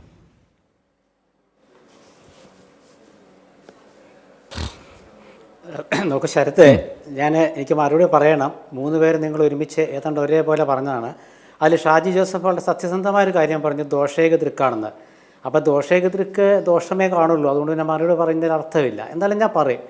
ഇവിടെ 2 കാര്യങ്ങളുണ്ട്. ഒന്ന്, AICC സമ്മേളനം ഗുജറാത്തിൽ ചേർന്നപ്പോൾ സർദാർ വല്ലഭായ് പട്ടേലിനെ ഇത്രയും കാലം എവിടെയാണെന്ന് ചോദിച്ചല്ലോ. 150-ാം വാർഷികം 149 കഴിഞ്ഞിട്ടല്ലേ പറ്റുള്ളൂ. അപ്പോൾ 149-ാം ജന്മവാർഷികം 150 ആഘോഷിക്കാൻ പറ്റില്ലല്ലോ. കമ്മ്യൂണിസ്റ്റ് പാർട്ടികൾ അങ്ങനെ ചെയ്തിട്ടുണ്ട്. ഇപ്പോൾ CPM CPI തമ്മിലുള്ള തർക്കം കമ്മ്യൂണിസ്റ്റ് പാർട്ടി എപ്പോൾ രൂപം കൊണ്ടു എന്നുള്ളതാണ്. അതുകൊണ്ട് തർക്കം നിൽക്കുകയാണ്. ഒരാൾ 100 ആഘോഷിച്ചു, ഒരാൾ 104 ആഘോഷിച്ചു. അതുപോലെയല്ലല്ലോ കോൺഗ്രസ്സിന് സർദാർ പട്ടേലിൻ്റെ 150-ാം ജന്മവാർഷികം ഈ വർഷം ഒക്ടോബറിലെങ്ങാണ്ടാണ്. ആ നിലയ്ക്കാണ് അത് ആഘോഷിക്കുന്നത്. ഒന്ന്. രണ്ടാമത്തേത് ഗാന്ധിജി പിന്നെ നമ്മുടെ പൊതു സ്വത്താണ്, ഞാൻ സംസാരിക്കുന്നില്ല. പിന്നെ രാഹുൽ ഗാന്ധി ലോക്സഭയിൽ പ്രസംഗിച്ചില്ലെന്നാണ് പറയുന്നത്. ഈ ചോദ്യം ശരത്തൊക്കെ പങ്കെടുത്തിരുന്ന സാക്ഷിയായിരുന്ന മധുര പാർട്ടി കോൺഗ്രസ്സിൽ MP ഗോവിന്ദ മാഷോടെ പത്രലേഖകർ ചോദിച്ചു. ഞാൻ ചാനലിൽ കണ്ടതാണ്. അപ്പോൾ മാഷ് പറഞ്ഞു, കോൺഗ്രസ് അവരുടെ ഈ ചോദ്യം ചോദിച്ചേ രാഹുൽ ഗാന്ധി എന്താണ് പറയാത്തത്? ഗോവിന്ദ മാഷ് ഉത്തരം, കോൺഗ്രസ് അവരുടെ നിലപാട് വ്യക്തമാക്കിയില്ല എന്നാണ്. അതോട് കഴിഞ്ഞു. അപ്പോൾ അവർക്ക് സംശയമില്ല. പിന്നെ സംശയം ആർക്കാണ്? അപ്പോൾ ആ സംശയം അവിടെ നിൽക്കട്ടെ. അപ്പോൾ അതിന് അർത്ഥമില്ല. പിന്നെ മറ്റൊരു കാര്യം ശരത്ത് ചോദിച്ചത്, ശ്രീലാൽ പറഞ്ഞത്. ശ്രീലാൽ പറഞ്ഞാൽ ഒരു കാര്യമുണ്ട്. കാരണം കോൺഗ്രസിൻ്റെ സമ്മേളനങ്ങൾ യഥാകാലത്തൊക്കെ ചേരുമ്പം അത് പൂർണ്ണമായിട്ട് നടപ്പാക്കാൻ പറ്റില്ല. അത് ഷാജി ജോസഫ് ദോഷയ്ക്ക് തൃക്കായിട്ട് കണ്ടതാണെങ്കിലും ശരിയാണ്, ചില കാര്യങ്ങൾ പറ്റില്ല. അതിന് കാരണമുണ്ട്. ദേശീയ തലത്തിൽ നെഹ്റു കുടുംബം എന്ന് പറയുന്നത് കോൺഗ്രസ് പ്രവർത്തകരെ സംബന്ധിച്ച് ഒരു റിയാലിറ്റിയാണ്, ഒരു യാഥാർത്ഥ്യമാണ്. ആ യാഥാർത്ഥ്യത്തിൽ കണ്ണടച്ച് വിശ്വസിക്കുന്ന ഒരു പാർട്ടിക്ക് ചിലപ്പോൾ ഇങ്ങനെയൊക്കെ സംഭവിക്കാം. ആ കുടുംബത്തിൽ നിന്ന് 1, 2, 3, 4 പേരെ ഒക്കെ, നിങ്ങൾ 3 പേരെ പറഞ്ഞുള്ളൂ. പക്ഷേ അവിടെ വിശ്വസ്തരായിരുന്ന കിഷോർ ലാൽ ശർമ്മയാണ് BJPയുടെ അവരുടെ തീപ്പിരായ ഈ സ്മൃതി ഇറാനിയെ അമേഠിയിൽ തോൽപ്പിച്ചതെന്ന് കൂടി മറക്കരുത്. അപ്പോൾ അതിലൊന്നും വലിയ അർത്ഥമൊന്നുമില്ല. പാർട്ടിയിൽ ആരാണോ മത്സരിക്കുന്നത് ആ ആളെ ജനങ്ങൾ സ്വീകരിക്കുന്നു എന്നുള്ളതാണ് വിഷയം. ഒന്ന്. പിന്നൊരു കാര്യം എന്താണെന്ന് വെച്ചാൽ ഇന്ത്യ മുന്നണിയുടെ കാര്യത്തിൽ ഇന്ത്യ മുന്നണിക്ക് എന്തുകൊണ്ടാണ് കോൺഗ്രസ് നേതൃത്വം കൊടുക്കുന്ന കാര്യത്തിൽ ഗുജറാത്ത് സമ്മേളനം തീരുമാനം എടുക്കാതിരിക്കുന്നതെന്ന് ഞാൻ പറയാൻ കാരണം, ഗുജറാത്ത് സമ്മേളനം ഇന്ത്യ മുന്നണി എന്ന് പറയുന്നത് രാഷ്ട്രീയ സാഹചര്യം അനുസരിച്ച് രൂപപ്പെട്ട ഒരു വേദിയാണ്. CPM അതിന് പറയുന്നത് ബ്ലോക്ക് എന്നാണ് പറയുന്നത്, ഇന്ത്യ മുന്നണി എന്ന് പറയാറില്ല, ഇന്ത്യ ബ്ലോക്ക് എന്നാണ് ബേബിയൊക്കെ MA ബേബിയൊക്കെ പറയുന്നത്. അപ്പോൾ അങ്ങനെയുള്ള സംവിധാനമാണത്. ഗുജറാത്തിൽ അവിടെ 2 കാര്യമുണ്ട്. ഒന്ന്, ഗുജറാത്ത് സംസ്ഥാനത്ത് കോൺഗ്രസിൻ്റെ ശക്തി പ്രകടനം നടത്തണം. രണ്ടാമത്തെ കാര്യം, പ്രധാനമന്ത്രി നരേന്ദ്രമോദിയുടെയും കേന്ദ്ര ആഭ്യന്തരമന്ത്രി അമിത്ഷായുടെയും നാടാണ്. ഈ 2 കാര്യങ്ങൾക്കും അപ്പുറം കോൺഗ്രസ് അവിടെ സമ്മേളനം ചേരുമ്പോൾ പറയുന്ന ചില കാര്യങ്ങളുണ്ട്. ശരത്ത് ചോദിച്ച പോലെ ന്യൂനപക്ഷം, ആദിവാസി, അതുപോലെ ദളിത് വിഭാഗങ്ങൾ. ഇത് ഒരു മലയാള പത്രത്തിൽ വന്ന വാർത്തയെക്കുറിച്ചല്ല. പത്രത്തിൽ എഴുതുന്ന ആളുടെ ആ ഒരു മനോധർമ്മമല്ലല്ലോ. രാഹുൽ ഗാന്ധി എന്ന് വെച്ചാൽ ആളുകൾ നമ്മളെയൊക്കെ വഴി പറയും. അല്ല, ഞാൻ ഘടനയാ പറഞ്ഞേ, വാചക ഘടന അല്ല, വാചക ഘടനയല്ല. ഈ വിഷയങ്ങളിൽ നിന്ന് പിന്മാറരുത് എന്ന് പറയുന്നത് ആ പ്രസംഗത്തിലെ രാ- ലീഡായിട്ട് പറയാണ്. പക്ഷെ അദ്ദേഹം തന്നെ രാഹുൽ പിന്മാറിയ ഗാന്ധി- ആളല്ലേ? എൻ്റെ ചോദ്യം അതാണ്, രാഹുൽ ഗാന്ധി തന്നെ പറയുന്നത് പിന്മാറിയ ആളല്ലേ? അല്ലല്ല, എൻ്റെ ശരത്തെ ഒരു മലയാള പത്രത്തിൽ വന്ന വാർത്തയുടെ ഘടന വെച്ചിട്ടല്ല ഇന്ത്യൻ നാഷണൽ കോൺഗ്രസിനെ അളക്കേണ്ടത്. പ്രത്യേകിച്ച് നിങ്ങളെപ്പോലുള്ളൊരു മാധ്യമപ്രവർത്തകർ ഒരിക്കലും ചെയ്യാൻ പാടില്ല. അതായത് നമ്മുടെ കോൺഗ്രസ് പ്രസ്ഥാനത്തിൻ്റെ നേതാക്കൾ ഈ വക വിഭാഗങ്ങളോട് ആഭിമുഖ്യം പുലർത്തുന്നത് പറയുന്നത് ഞാനത് പ്രത്യേകം എല്ലാ പറഞ്ഞാ പാർട്ടിയിലും ചെയ്തത്. പറയും. താങ്കൾ ദീർഘകാലം അധസ്ഥിത എനിക്ക് എത്ര കാലം ജോലി ചെയ്തു എന്നറിയില്ല, നമ്മൾ- കോൺഗ്രസിന്റെ മുഖപത്രത്തെക്കാൾ കോൺഗ്രസ്സുകാർക്ക് വിശ്വാസമുള്ള പത്രത്തെയാണ് താങ്കളത് സൗകര്യപൂർവ്വം മലയാള പത്രം എന്ന് പേര് പറയാതെ. ഞാൻ ആ പോയിന്റിൽ തന്നെ വളരെ ക്യുക്കായി 3 പേരോടും ഞാൻ ലാല് ഇത് മാത്രം വേറൊന്നും പോകരുത്. ഈ വിഷയത്തിൽ രാഹുൽ ഗാന്ധി പറഞ്ഞതും അത് മനസ്സിലാക്കി അവസാനിപ്പിച്ചോട്ടെ. അല്ലല്ല, ഈ പോയിന്റ് ഒന്ന് ക്ലിയർ ചെയ്തിട്ട് വരാം. രാഹുൽ ഗാന്ധി ആ പറഞ്ഞത് വളരെ ഗൗരവമായി കാണേണ്ടതാണ്. അദ്ദേഹം തന്നെയല്ലേ പിന്മാറിയത് എന്നൊരു പ്രശ്നം ഇത് വായിക്കുന്നവർക്കും ഈ സമ്മേളനം കാണുന്നവർക്കും രാഹുൽ ഗാന്ധി പറഞ്ഞത് കേൾക്കുന്നവർക്കും തോന്നില്ലേ? അത് അത്ര നിസ്സാരമാണോ? അത് മനോധർമ്മം അനുസരിച്ചുള്ള വാർത്തയായി പരിമിതപ്പെടുത്താവുന്നതാണോ? ഇത് മാത്രം ക്യുക്ക്. അത് ഞാൻ വളരെ വ്യക്തമായി ആദ്യം പറഞ്ഞത്. എനിക്ക് വളരെ കൃത്യമായ അതിനകത്ത് അഭിപ്രായമുണ്ട്. രാഹുൽ ഗാന്ധി അതിനകത്തുനിന്ന് ഒഴിഞ്ഞു മാറുന്നു, കോൺഗ്രസ് പൊതുവെ ഒഴിഞ്ഞു മാറുന്നു. അതിന് കാരണം വളരെ സിമ്പിളാണ്. മുസ്ലിം സെന്റിമെന്റ്സ് അതിന്റെ കൂട്ടത്തിൽ കോൺഗ്രസ് നിന്നാൽ നോർത്ത് ഇന്ത്യൻ ഹാർട്ട്ലാൻഡിൽ അവർ വോട്ട് പോകുമെന്ന വ്യക്തമായ ധാരണയുള്ളത് കൊണ്ട് അവർ പൊതുവെ വലിഞ്ഞു നിൽക്കുകയാണ്. രാഹുൽ ഗാന്ധി അതിന് ലീഡറായിരുന്നു. ഇപ്പൊ ഗോവിന്ദമാഷോട് ചോദിച്ചപ്പോൾ ഗോവിന്ദമാഷ് ഇങ്ങനൊരു മറുപടി പറഞ്ഞു എന്നുണ്ടെങ്കിലും ആ യാഥാർത്ഥ്യം നമ്മുടെ മുന്നിൽ നിൽക്കില്ലേ? രാഹുൽ ഗാന്ധി സംസാരിച്ചോ ഇല്ലയോ? അത് വളരെ ഒബ്ജക്റ്റീവ് ആയിട്ടുള്ള ചോദ്യമാണ്. കോൺഗ്രസിന് അതൊന്നുമല്ലല്ലോ. സാറിന് മറുപടി തന്നെ ഈ കോൺഗ്രസിലെ ഒരു നേതാവും ഇതുവരെയും എന്തുകൊണ്ട് രാഹുൽ ഗാന്ധി പ്രസംഗിച്ചില്ല എന്നുള്ളതിന് വ്യക്തമായ മറുപടി പറഞ്ഞിട്ടില്ല. രാഹുൽ ഗാന്ധി എന്തുകൊണ്ട് ഈ വഖഫ് ബില്ല് സംസാരിച്ചില്ല? അവിടെ ആദ്യം പറഞ്ഞത് അതിന് ചില നേതാക്കളെ, അതാത് പ്രദേശത്തെ നേതാക്കളെ, അതാത് ഭാഗത്തുള്ള നേതാക്കളെയൊക്കെ വിന്യസിച്ചു എന്നുള്ളതാണ്. അത് രാഹുൽ ഗാന്ധി അറിഞ്ഞു തന്നെയാണ് രാഹുൽ ഗാന്ധിയുടെ കൂടി അനുമതിയോടെയാണ് ഈ നേതാക്കളെ പ്രസംഗിക്കാൻ ഏൽപ്പിച്ചതെന്നൊക്കെയുള്ള ചില ന്യായീകരണങ്ങളാണ്. പക്ഷേ എന്തുകൊണ്ടാണ് രാഹുൽ ഗാന്ധി പ്രസംഗിക്കാത്തത്? പ്രതിപക്ഷ നേതാവാണ്. പ്രതിപക്ഷ നേതാവ് മുന്നിൽ നിന്ന് നയിക്കേണ്ടതാണ്. പ്രതിപക്ഷ നേതാവിൻ്റെ വാക്കുകൾ കേട്ട് വേണം മറ്റു പാർട്ടികളിലെ അംഗങ്ങൾക്ക് കൂടി അവർക്ക് കൂടി ഒരു ഊർജ്ജം പകരാനും അവർ കൂടി ഒരു വൈകാരികമായി ഇതിനെതിരെ രംഗത്തെത്താനും. അങ്ങനെയുള്ള പ്രതിപക്ഷ നേതാവ് മാത്രമല്ല, ഇന്ത്യ മുന്നണിക്ക് നേതൃത്വം നൽകുന്ന നേതാവ്, ഇവരെല്ലാം കൂടെ കൂടുമ്പോൾ രാഹുൽ ഗാന്ധി പ്രസംഗിക്കാതെ മാറി എന്നുള്ള വലിയ തന്നെയാണ്.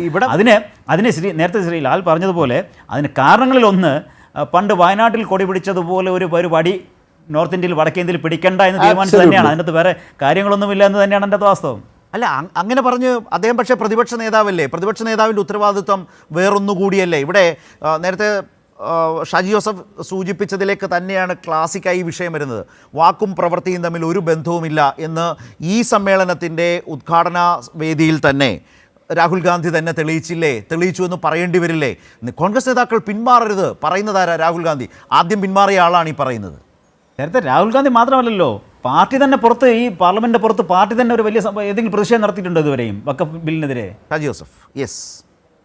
ചേർത്തെ ഈ രാഹുൽ ഗാന്ധിയുടെ ഈ പ്രസ്താവനയും ഇതുവരെ അദ്ദേഹത്തിൻ്റെ രാഷ്ട്രീയത്തിൽ അദ്ദേഹത്തിന് കിട്ടിക്കൊണ്ടിരിക്കുന്ന രാഷ്ട്രീയ കാപട്യത്തിൻ്റെയും ഡബിൾ ടോക്കിൻ്റെയും ട്രെയിനിങ്ങിൻ്റെ ഒരു ഭാഗം മാത്രമായിട്ടാണ് ഞാനിതിനെ കാണുന്നത്. നമ്മൾ തിരിച്ചൊന്ന് ചിന്തിക്കുക. രാഹുൽ ഗാന്ധി കോൺഗ്രസിൻ്റെ പ്രസിഡന്റ് സ്ഥാനത്തിരുന്നു കൊണ്ടോ വെറും ഒരു MP ആയി ഇരുന്നു കൊണ്ടല്ല ഈ ഒരു അവസ്ഥ ഉണ്ടാക്കി വെച്ചത്. അദ്ദേഹം ലീഡർ ഓഫ് ഓപ്പോസിഷനാണ്.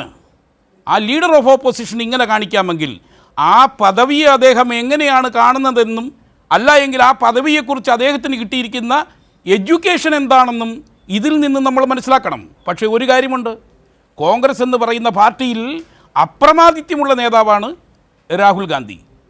രാഹുൽ ഗാന്ധി എന്ത് ചെയ്താലും ചെയ്തില്ലെങ്കിലും അദ്ദേഹത്തിൻ്റെ വീഴ്ചയോ വളർച്ചയോ ഒരു കാരണവശാലും കോൺഗ്രസിൽ ചോദ്യം ചെയ്യപ്പെടാൻ പാടില്ലാത്ത ഒരു കൾച്ചർ, ഒരു സംസ്കാരം കോൺഗ്രസിൽ വളർത്തിയെടുത്തിട്ടുണ്ട്. ഇപ്പോൾ നേരത്തെ അങ്ങനെയല്ലായിരുന്നു. ഒരു കാര്യം കൂടി വളരെ വളരെ ചുരുക്കത്തിൽ, ഇന്ത്യ ബ്ലോക്കെന്നോ ഇന്ത്യ മുന്നണിയോ എങ്ങനെ വേണമെങ്കിലും വിളിച്ചോളൂ, അതിലെ ആ പാർട്ടികൾക്ക് കോൺഗ്രസിനെ സംബന്ധിച്ച് ഇപ്പോൾ ലോക്സഭാ തെരഞ്ഞെടുപ്പിന് ശേഷം യോഗം പോലും ചേരാത്ത അവസ്ഥയായി. അത് ചോദിച്ചാൽ പറയും അനൗപചാരികമായി ചേരുന്നുണ്ടല്ലോ. എന്തേ ഔപചാരികമായി ചേർന്നാൽ എന്താ കുഴപ്പം? ഇതിനിടയിൽ ഇത്ര സുപ്രധാനമായ പ്രശ്നങ്ങൾ വരുമ്പോൾ പാർലമെൻറ്റിൽ ആ വിഷയത്തിൻ്റെ ഗൗരവം കൊണ്ടുള്ള വലിയ സഹകരണം ഉണ്ടായി എന്നതിനപ്പുറം രാഷ്ട്രീയമായി ആ മുന്നണിക്ക് ഔപചാരികമായി യോഗം ചേർന്ന് എന്തേ ചെയർമാനായിട്ടുള്ള ഖാർഗെയ്ക്ക് ഇന്ത്യ മുന്നണിയെ മുന്നോട്ട് കൊണ്ടുപോകാൻ കഴിഞ്ഞില്ല എന്ന ചോദ്യം കോൺഗ്രസ് മനസ്സിലാക്കണ്ടേ? അങ്ങനൊരു വിമർശനം കോൺഗ്രസിനെ സംബന്ധിച്ച് മറ്റു പാർട്ടികൾക്കുണ്ടോ ശ്രീ ഷാജി ജോസഫ്? ശരത്തെ, ഒരു ക്ലാസിക്കൽ എക്സാമ്പിൾ ഏറ്റവും ലേറ്റസ്റ്റ് ആയിട്ടുള്ളത് ഞാനങ്ങ് പറയാം.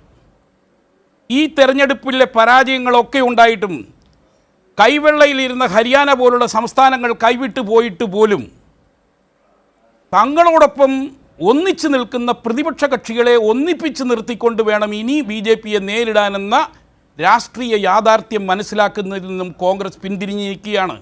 അതിൻ്റെ ഏറ്റവും ലേറ്റസ്റ്റ് ഉദാഹരണമാണ് ബീഹാറിൽ രാഹുൽ ഗാന്ധി ഈ കഴിഞ്ഞ ദിവസങ്ങളിൽ നടത്തിയ അദ്ദേഹത്തിൻ്റെ പദയാത്ര.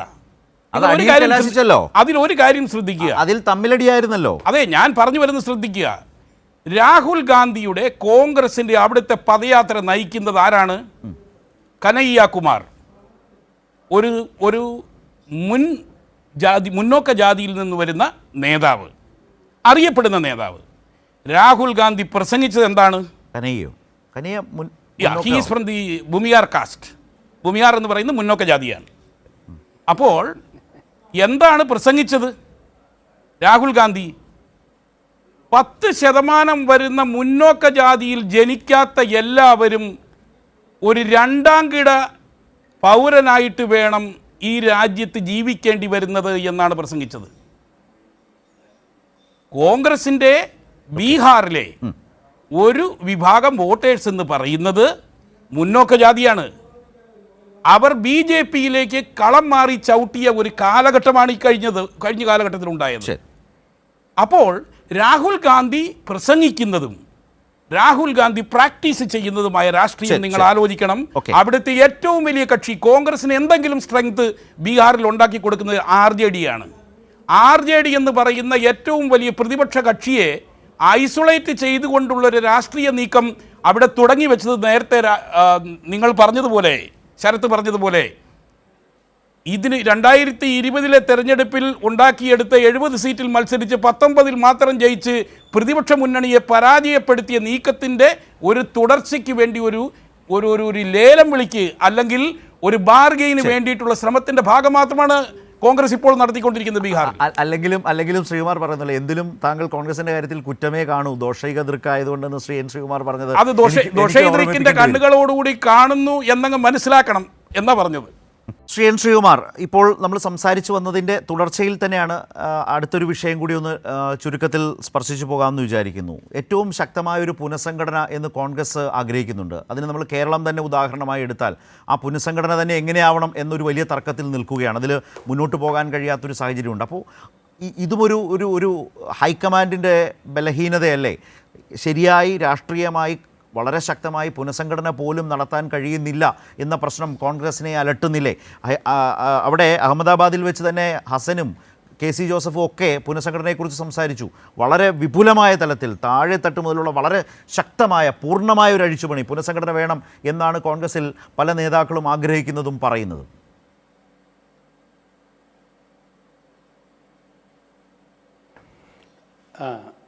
അപ്പോൾ കേരളത്തിലെ പുനഃസംഘടനയെക്കുറിച്ച് സംസാരിക്കുമ്പോൾ ഇത് AICCയുമായി ബന്ധപ്പെട്ട വിഷയമല്ല, AICC സമ്മേളനവുമായി ബന്ധപ്പെട്ട വിഷയമല്ല. കാരണം അവിടെ ചർച്ച ചെയ്യുന്നത് കേരളമല്ല, കേരള രാഷ്ട്രീയവുമല്ല.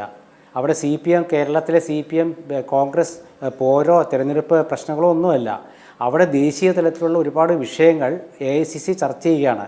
അതിൽ പ്രധാനപ്പെട്ടത് നരേന്ദ്രമോദിയുടെ ഗവൺമെൻറ്റിൻ്റെ നയങ്ങളും അതുപോലെ ഇന്ത്യ മുന്നണി കഴിഞ്ഞ തെരഞ്ഞെടുപ്പിൽ കൈവരിച്ച വിജയം അതെങ്ങനെ നിലനിർത്തണമെന്ന് ചിന്തിക്കാനുമാണ്. ഇവിടെ നിതീഷ് കുമാറിനെ ചെയർമാൻ സ്ഥാനത്ത് ആക്കണ്ട എന്ന് പറഞ്ഞത് രാഹുൽ ഗാന്ധിയൊന്നുമല്ല, അത് തൃണമൂൽ കോൺഗ്രസിൻ്റെ നേതാവ് മമതാ ബാനർജിയാണ് പറഞ്ഞത്. കോൺഗ്രസ് ഒരുപാട് വിട്ടുവീഴ്ച ചെയ്തു എന്ന് പ്രഖ്യാപിച്ചത് നമ്മുടെ പ്രിയങ്കരനായ സീതാറാം യെച്ചൂരിയാണ്. ഷാജി ജോസഫ് അംഗീകരിക്കുന്നില്ല, കോൺഗ്രസിന്റെ പ്രസക്തി ഷാജി ജോസഫ് അംഗീകരിക്കുന്നില്ല, അത് ശരിയല്ല എന്നാണ് പറയുന്നത്. താങ്കളുടെ ആ നിരീക്ഷണം ശരിയല്ല. ജോസഫ് അംഗീകരിക്കേണ്ട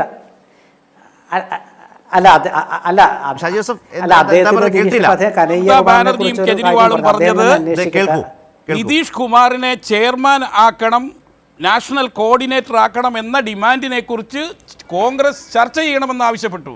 കോൺഗ്രസ് അതിനെക്കുറിച്ച് ഒരു ചർച്ച വരാതിരിക്കാൻ ഇന്ത്യ ബ്ലോക്കിന്റെ മീറ്റിംഗ് തന്നെ നീട്ടിക്കൊണ്ടുപോയി. അതുകൊണ്ടാണ് ബാംഗ്ലൂരിനും ബോംബെക്കും ശേഷം 6 മാസത്തേക്ക് മീറ്റിംഗ് നടക്കാതിരുന്നത്. കാരണം കോൺഗ്രസിന് ഒരു തീരുമാനം പറയേണ്ടി വന്നു. ഇതാണ് അതിൻ്റെ ഒരു സാഹചര്യം എന്നാണ് പറഞ്ഞത്. കേവലം ഒരു സ്റ്റേറ്റ്മെന്റ് കൊണ്ട് ഡിനൈ ചെയ്ത് പോകാൻ കഴിയാത്ത വസ്തുത ഇതാണെന്നാണ് അദ്ദേഹം പറഞ്ഞത്. ആയിക്കോട്ടെ. ശരത്തെ അല്ലല്ല ആ വസ്തുത അദ്ദേഹത്തിന്റെ നിരീക്ഷണമാണ്. കാരണം നിതീഷ് കുമാർ ഇപ്പോൾ ഏത് മുന്നണിയിലാണെന്ന് ആദ്യം മനസ്സിലാക്കിയാൽ മതി. അങ്ങനെയാണ് പോയത്. തന്നെ കോൺഗ്രസിന്റെ നിരീക്ഷണമാണോ ശരിയെന്ന് ബോധ്യപ്പെടും. നിതീഷ് കുമാറിനെ കുറിച്ച് അല്ല വന്നപ്പോ പിന്നെന്താ കരുതിയത്? അല്ലല്ല കോൺഗ്രസ് നോക്കൂ, ബി.ജെ.പിയെ ദുർബലപ്പെടുത്താൻ ബി.ജെ.പിയുമായി അടക്കം സഹകരിച്ച പാർട്ടികളെ പോലും ഇപ്പുറത്തേക്ക്. ഞാൻ പറയുന്നത് കേൾക്കും. അതായത് ഇന്ത്യ മുന്നണി എന്നുള്ള ആ ഒരു വേദിയെ ഫലപ്രദമായി മുന്നോട്ട് നയിച്ചത് കോൺഗ്രസ് ആണ്. അത് നിതീഷ് കുമാറിനെ കുറിച്ചുള്ള സംശയങ്ങളൊക്കെ കോൺഗ്രസിന് ആദ്യം മുതൽ തന്നെ ഉണ്ടായിരുന്നു. അതിൻ്റെ അടിസ്ഥാനത്തിൽ ഒരുപാട് ചർച്ചകൾ നടന്നു. അതൊരു വിഷയമല്ല. പിന്നെ അദ്ദേഹം പറഞ്ഞത് കനയ്യകുമാറിനെ കുറിച്ചാണ്. അദ്ദേഹം തന്നെ ആ വിഷയത്തിൽ അദ്ദേഹം തന്നെ അന്വേഷണം നടത്തിയിട്ട് പിന്നെ പ്രതികരിച്ചാൽ മതി. രണ്ടാമത്തെ കാര്യം ഇവിടെ സ്ഥലത്ത് ചോദിച്ച ചോദ്യം, അതായത് കേരളത്തിലെ കോൺഗ്രസിൽ ഈ ഒരു വിഷയം ഇപ്പോൾ എന്തായാലും നമ്മൾ എടുക്കുന്നില്ല. ഞാൻ പറഞ്ഞു വന്നത് പൂർത്തിയാക്കട്ടെ. അതായത് ഇന്ത്യൻ നാഷണൽ കോൺഗ്രസിൻ്റെ AICC ചേരുന്നതിന് മുമ്പാണ് ഇടതുപക്ഷ പ്രസ്ഥാനങ്ങളിൽ പ്രമുഖമായ മാർക്സിസ്റ്റ് പാർട്ടിയുടെ മധുര കോൺഗ്രസ് ആവുന്നത്. ആ കോൺഗ്രസ് നടക്കുന്ന സമയത്ത് അവിടെ പ്രസംഗിച്ച നേതാക്കളുടെ എഴുത്തും പ്രസംഗവും ശ്രദ്ധിക്കണമായിരുന്നു. പ്രകാശ് കാരാട്ട്, നമുക്ക് മലയാളം സംസാരിക്കാമല്ലോ, പ്രകാശ് കാരാട്ട് CPM-ൻ്റെ ദേശാഭിമാനിയിൽ എഴുതിയ ലേഖനങ്ങളും ഗോവിന്ദ് നമാഷ് എഴുതിയ 3-4 തുടർച്ചയായ ലേഖനങ്ങളും ഒക്കെ കോൺഗ്രസിനെ കുറിച്ച് ഒരു വഴിയും പറഞ്ഞില്ല, കോൺഗ്രസിനെ വിമർശിച്ചില്ല. അതിൻ്റെ കാരണം എന്താണെന്ന് വെച്ചാൽ കേരളത്തിൽ കോൺഗ്രസ് CPM തെരഞ്ഞെടുപ്പ് ശത്രുക്കളാണ്. പക്ഷേ ദേശീയ തലത്തിൽ ഒരു ഇടതുപക്ഷ പ്രസ്ഥാനങ്ങൾ ഒപ്പം നിൽക്കുന്ന കോൺഗ്രസിനെ അങ്ങനെ ദുർബലപ്പെടുത്താൻ പാടില്ല എന്നുള്ളൊരു ചിന്ത CPM-ന് ഉണ്ടായി. അത് നല്ല കാര്യമാണ്. അത് ഞാൻ സൂചിപ്പിച്ചതാണ് നേരത്തെ ഗോവിന്ദ മാഷ് കാര്യം പറഞ്ഞത്. ഞാൻ ഈ പറയുന്നതൊക്കെ നമ്മുടെ ഇപ്പോൾ മുമ്പിലുള്ള കഴിഞ്ഞ ആഴ്ചയിൽ സംഭവിച്ച കാര്യങ്ങളെക്കുറിച്ചാണ്. പിന്നെ കേരളത്തിലെ ചർച്ച ചോദിച്ച സംഘടനാ രാഷ്ട്രീയം, ഇവിടുത്തെ സംഘടനാ രാഷ്ട്രീയം AICC-ആയിട്ട് ബന്ധമില്ല. പക്ഷേ കേരളത്തിൽ കോൺഗ്രസ് പുനഃസംഘടന ഉണ്ടാകുന്നത് കേരളത്തിൽ മാത്രമല്ല, 2025 എന്നുള്ളത് നിങ്ങൾ തമാശയായിട്ട് പറയുന്നതും കോൺഗ്രസ് ഗൗരവത്തിലെടുക്കുന്നതുമായിട്ടുള്ള കോൺഗ്രസിൻ്റെ പുനഃസംഘടനാ കാലമാണെന്ന് പറയാൻ കാരണം അടുത്ത വർഷം വരുന്ന ചില തെരഞ്ഞെടുപ്പുകളാണ്. കേരളത്തിൽ കോൺഗ്രസിൻ്റെ സംവിധാനത്തിൽ മാറ്റങ്ങളുണ്ടാവും, സംശയമൊന്നും വേണ്ട. ആ സംവിധാനം ഏത് രീതിയിൽ നിന്നാണ്, ഡിവിഷൻ വാർഡ് തലം തൊട്ട് മേപ്പോട്ടാണോ മുകളിൽ നിന്ന് താഴോട്ടാണോ എന്നുള്ളതൊന്നും കോൺഗ്രസ് തീരുമാനിച്ചിട്ടില്ല. അത് ചർച്ച ആകാത്ത കാലത്തോളം നമ്മളത് ചർച്ചയാക്കുന്നതിൽ അർത്ഥമില്ല. അതുകൊണ്ട് ആ വിഷയത്തിൽ ഇവിടെ ഒരു പ്രസക്തമായ ഒരു ചർച്ചയാണെന്ന് ഞാൻ കരുതുന്നില്ല. പിന്നെ മറ്റൊരു കാര്യം എന്താണെന്ന് വെച്ചാൽ, നമ്മുടെ AICC സമ്മേളനത്തെ നമ്മൾ ഗൗരവത്തിൽ തന്നെ കാണണം. അതിൻ്റെ പ്രധാനപ്പെട്ട കാരണം, നമ്മൾ ഏതെങ്കിലും ഒരു ഘട്ടത്തിൽ ഇപ്പോൾ രാഹുൽ ഗാന്ധിയെക്കുറിച്ച് പറഞ്ഞു, രാഹുൽ ഗാന്ധിയെക്കുറിച്ച് ആക്ഷേപം കമ്മ്യൂണിസ്റ്റ് പാർട്ടികൾക്ക് ഇല്ലെന്നേ. പിന്നെന്തിനാ നമുക്ക് കമ്മ്യൂണിസ്റ്റ് പാർട്ടികൾക്ക് ഇല്ല? കാരണം അത് അവർ അംഗീകരിച്ചു.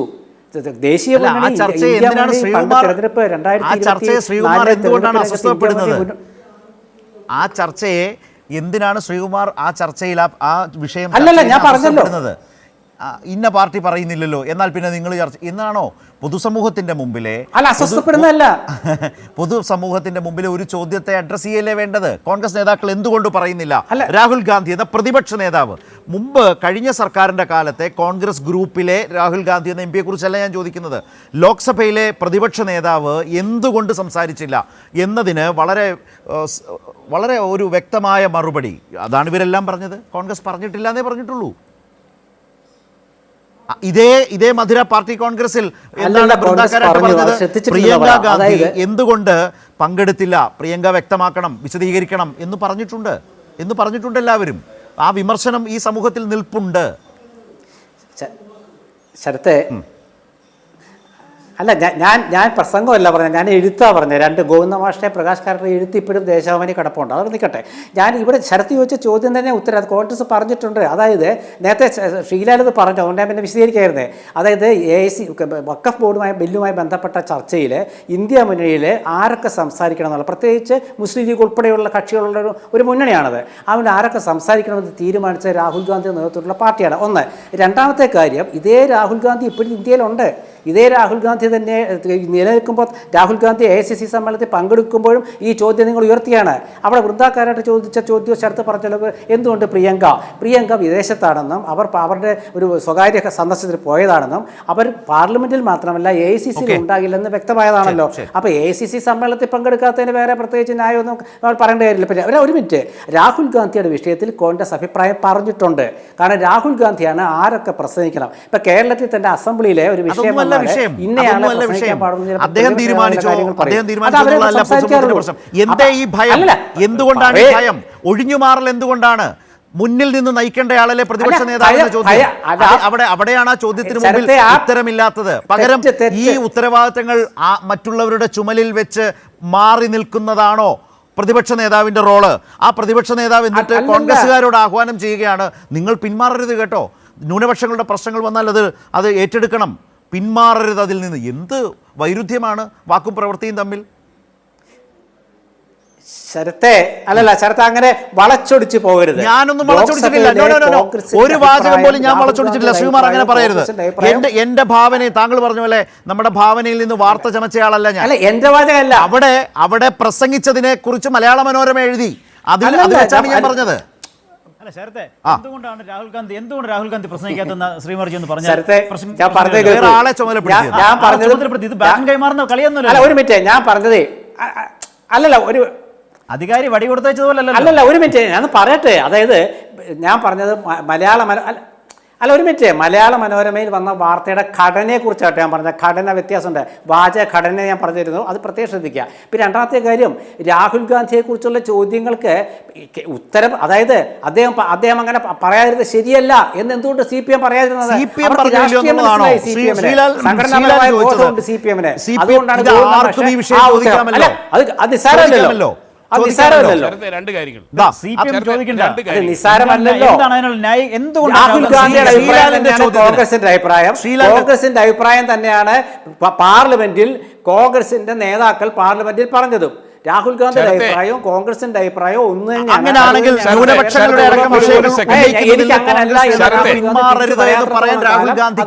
ധാർമ്മികമായ അർഹതയില്ല എന്ന് പറയേണ്ടി വരും. ഷാജി ജോസഫ്, ഇപ്പോൾ ശ്രീകുമാർ ശ്രീകുമാർജി പറയുന്ന ഈ മറുപടി കേൾക്കുമ്പോൾ എനിക്ക് ഓർമ്മ വരുന്നത്, പണ്ടൊരു മാഷ് കപ്പൽ എന്തുകൊണ്ടാണ് വെള്ളത്തിൽ പൊങ്ങിക്കിടക്കുന്നത് എന്ന് കുട്ടികളോട് ചോദിച്ചപ്പോൾ അവർ പല കാര്യങ്ങളും ഉത്തരമായി പറഞ്ഞു. ഇതൊന്നും ശരിയല്ല എന്ന് പറഞ്ഞ് മാഷ് ഒരു കാര്യം പറഞ്ഞു, എന്തുകൊണ്ടാണ് പൊങ്ങിക്കിടക്കുന്നത്, അതിൻ്റെ കിടപ്പ് പണ്ട് മുതലേ അങ്ങനെ തന്നെയാണെന്ന് എന്ന് പറഞ്ഞതുപോലെ ലീഡർ ഓഫ് ഓപ്പോസിഷൻ ആയിട്ടിരിക്കുന്ന കോൺഗ്രസിൻ്റെ സമുന്നതനായ നേതാവ് ഇത്രയും വലിയൊരു കാര്യത്തിൽ ന്യൂനപക്ഷങ്ങളുടെ പ്രശ്നം ചർച്ച ചെയ്യുന്ന വഖഫ് ബില്ലിൻ്റെ വിഷയം വന്നപ്പോൾ അദ്ദേഹം എന്തുകൊണ്ട് സംസാരിച്ചില്ല എന്ന് ചോദിക്കുമ്പോൾ ആരാണ് സംസാരിക്കേണ്ടതെന്ന് അദ്ദേഹമാണ് ചുമതലപ്പെടുത്തിയെന്ന്. എന്ന് വെച്ചാൽ വലത്തോട്ട് തിരിവുള്ള റോഡിൽ ആക്സിഡൻ്റ് ഉണ്ടാകാം, അതുകൊണ്ട് അത് ഇടത്തോട്ട് തിരിച്ചു വെച്ചതാണ് എന്ന് പറയുന്നതിന് തുല്യമാണത്. ഇതാണ് ഞാൻ പറഞ്ഞത്. ബലഹീനമായ ആർഗ്യുമെൻറ്റുകൾ കൊണ്ട് കോൺഗ്രസിനെ നിലനിർത്താമെന്ന് കോൺഗ്രസിൻ്റെ വക്താക്കൾ ആഗ്രഹിച്ചാലും നടക്കില്ല. പിന്നെ ഒരു കാര്യം അദ്ദേഹത്തോട് എനിക്ക് പറയാനുള്ളത്, കനയ്യകുമാറിനെ കുറിച്ച് ഞാൻ പറഞ്ഞത് മുന്നോക്ക ജാതിയായ ഭൂമിഹാർ ജാതിയിൽപ്പെട്ട ആളാണ് കനയ്യകുമാർ എന്ന് ഞാൻ അസന്നിഗ്ധമായി പറയുന്നു. അത് തെറ്റാണെന്ന് ആർക്കെങ്കിലും സ്ഥാപിക്കാമെങ്കിൽ കനയ്യകുമാറുമായിട്ടുള്ള എൻ്റെ അടുപ്പം, ഈ 8 വർഷത്തെ അടുപ്പം വെറുതെ ആയിപ്പോയി എന്ന് തന്നെ ഞാൻ ഏറ്റുപറയും. ലാൽകുമാർ, വഖഫ് ബില്ലിനെതിരെ, കേന്ദ്ര സർക്കാർ കൊണ്ടുവന്ന വഖഫ് ബില്ലിനെതിരെ ലോക്സഭയിൽ പ്രതിപക്ഷത്തെ നയിച്ച, ഇന്ത്യ ബ്ലോക്കിനെ നയിച്ച രാഹുൽ ഗാന്ധി തന്നെയാണ് കോൺഗ്രസിനെയും നയിക്കുന്നത് ഈ AICC സമ്മേളനത്തിലും എന്ന് പറഞ്ഞുകൊണ്ട് ഏതാണ്ട് ഈ ചർച്ച അവസാനിപ്പിക്കാമെന്ന് തോന്നുന്നു. ലാലിന് എന്ത് പറയാനുണ്ട്? രണ്ടിടത്തും അദ്ദേഹത്തിൻ്റെ വലിയ നേതൃപരമായ ഒരു സ്വാധീനം എന്നത് കാണാതെ പോകരുത്. നോക്കൂ, ഇവിടെ ശ്രീമാറിയേട്ടൻ പറയാൻ ശ്രമിക്കുന്നത് എന്താണ്? ഗോവിന്ദ മാസ്റ്ററോ അല്ലെങ്കിൽ കമ്മ്യൂണിസ്റ്റ് പാർട്ടിയോ ഈ വിഷയത്തിൽ കോൺഗ്രസ് അഭിപ്രായം പറഞ്ഞല്ലോ എന്ന് പറഞ്ഞു. അതുകൊണ്ട് മറ്റൊരാൾക്ക് എനിക്കിത് റേസ് ചെയ്തുകൂടെ? ആ റേസ് ചെയ്യുന്നത് റീസണബിൾ ആണോ എന്നുള്ളത് മാത്രമല്ലേ ഉള്ളൂ കാര്യം. ഞാൻ ഈ പറയുന്ന ഗോവിന്ദ മാസ്റ്ററിന്റെ അഭിപ്രായത്തോട് വിയോജിച്ചുകൊണ്ട്, എന്നുവെച്ചാൽ ഗോവിന്ദ മാസ്റ്റർ അത് പറയണമായിരുന്നു എന്ന് പറഞ്ഞുകൊണ്ട് എനിക്ക് പറഞ്ഞുകൂടെ എന്തുകൊണ്ട് കോൺഗ്രസ് അത് പറയുന്നില്ല, അല്ലെങ്കിൽ രാഹുൽ ഗാന്ധി പറയുന്നില്ല എന്ന്? ഞാനത് ചോദിക്കാന്നേ. എനിക്ക് ചോദിക്കുന്ന എന്നെ അല്ല എൻ്റെ വീട്ടിൽ നിന്ന് ഇറക്കി വിടൂ. ആ ചോദ്യം ന്യായമായ ഒരു ചോദ്യമാണ്. ഇന്ത്യയിലെ ജനങ്ങളോട് പറയേണ്ട കാര്യമാണ്. അത് ഗോവിന്ദ മാസ്റ്റർ റേസ്, ചിലപ്പോൾ അദ്ദേഹം ഈ പറയുന്ന പോലെ അതങ്ങ് വിട്ടു കളഞ്ഞതായിരിക്കാം, കോൺഗ്രസ് ഇത്രയെങ്കിലും പറഞ്ഞല്ലോ എന്ന് വെച്ച് വിട്ടു പറഞ്ഞതായിരിക്കാം. പക്ഷെ ചോദ്യം അവിടെ നിൽക്കുന്നു, മുഴങ്ങുന്നു. സംശയം എന്താ? ആ ചോദ്യം മുഴങ്ങുന്നു തന്നെ ചെയ്യും. ഇവര് ഇതിനകത്ത് കളിച്ച കളി ഞാൻ ആദ്യം പറഞ്ഞതാണ്. നോർത്തിലുള്ള ഹിന്ദു വോട്ടേഴ്സിനെ വെറുപ്പിക്കാതിരിക്കാൻ വേണ്ടി ഇവർ കളിച്ച കളിയാണത്. അത് വളരെ കാലിബ്രേറ്റ് ചെയ്തിരിക്കുന്ന ഒരു ഡിസിഷനാണ്. അത് ആർക്കും മനസ്സിലാകുന്ന കാര്യമുള്ളൂ. അതിനകത്ത് കൂടുതൽ കോംപ്ലിക്കേഷൻസ് ഒന്നുമില്ല.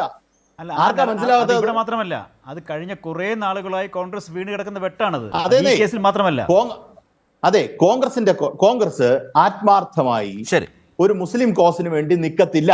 കാര്യം അവരെ സംബന്ധിച്ചിടത്തോളം അവർക്ക് ഹിന്ദു വോട്ട് ഡിസ്റ്റർബ്ഡ് ആകും എന്നുള്ള ഒരു തെറ്റിദ്ധാരണയിലാണ് അവർ ജീവിക്കുന്നത്.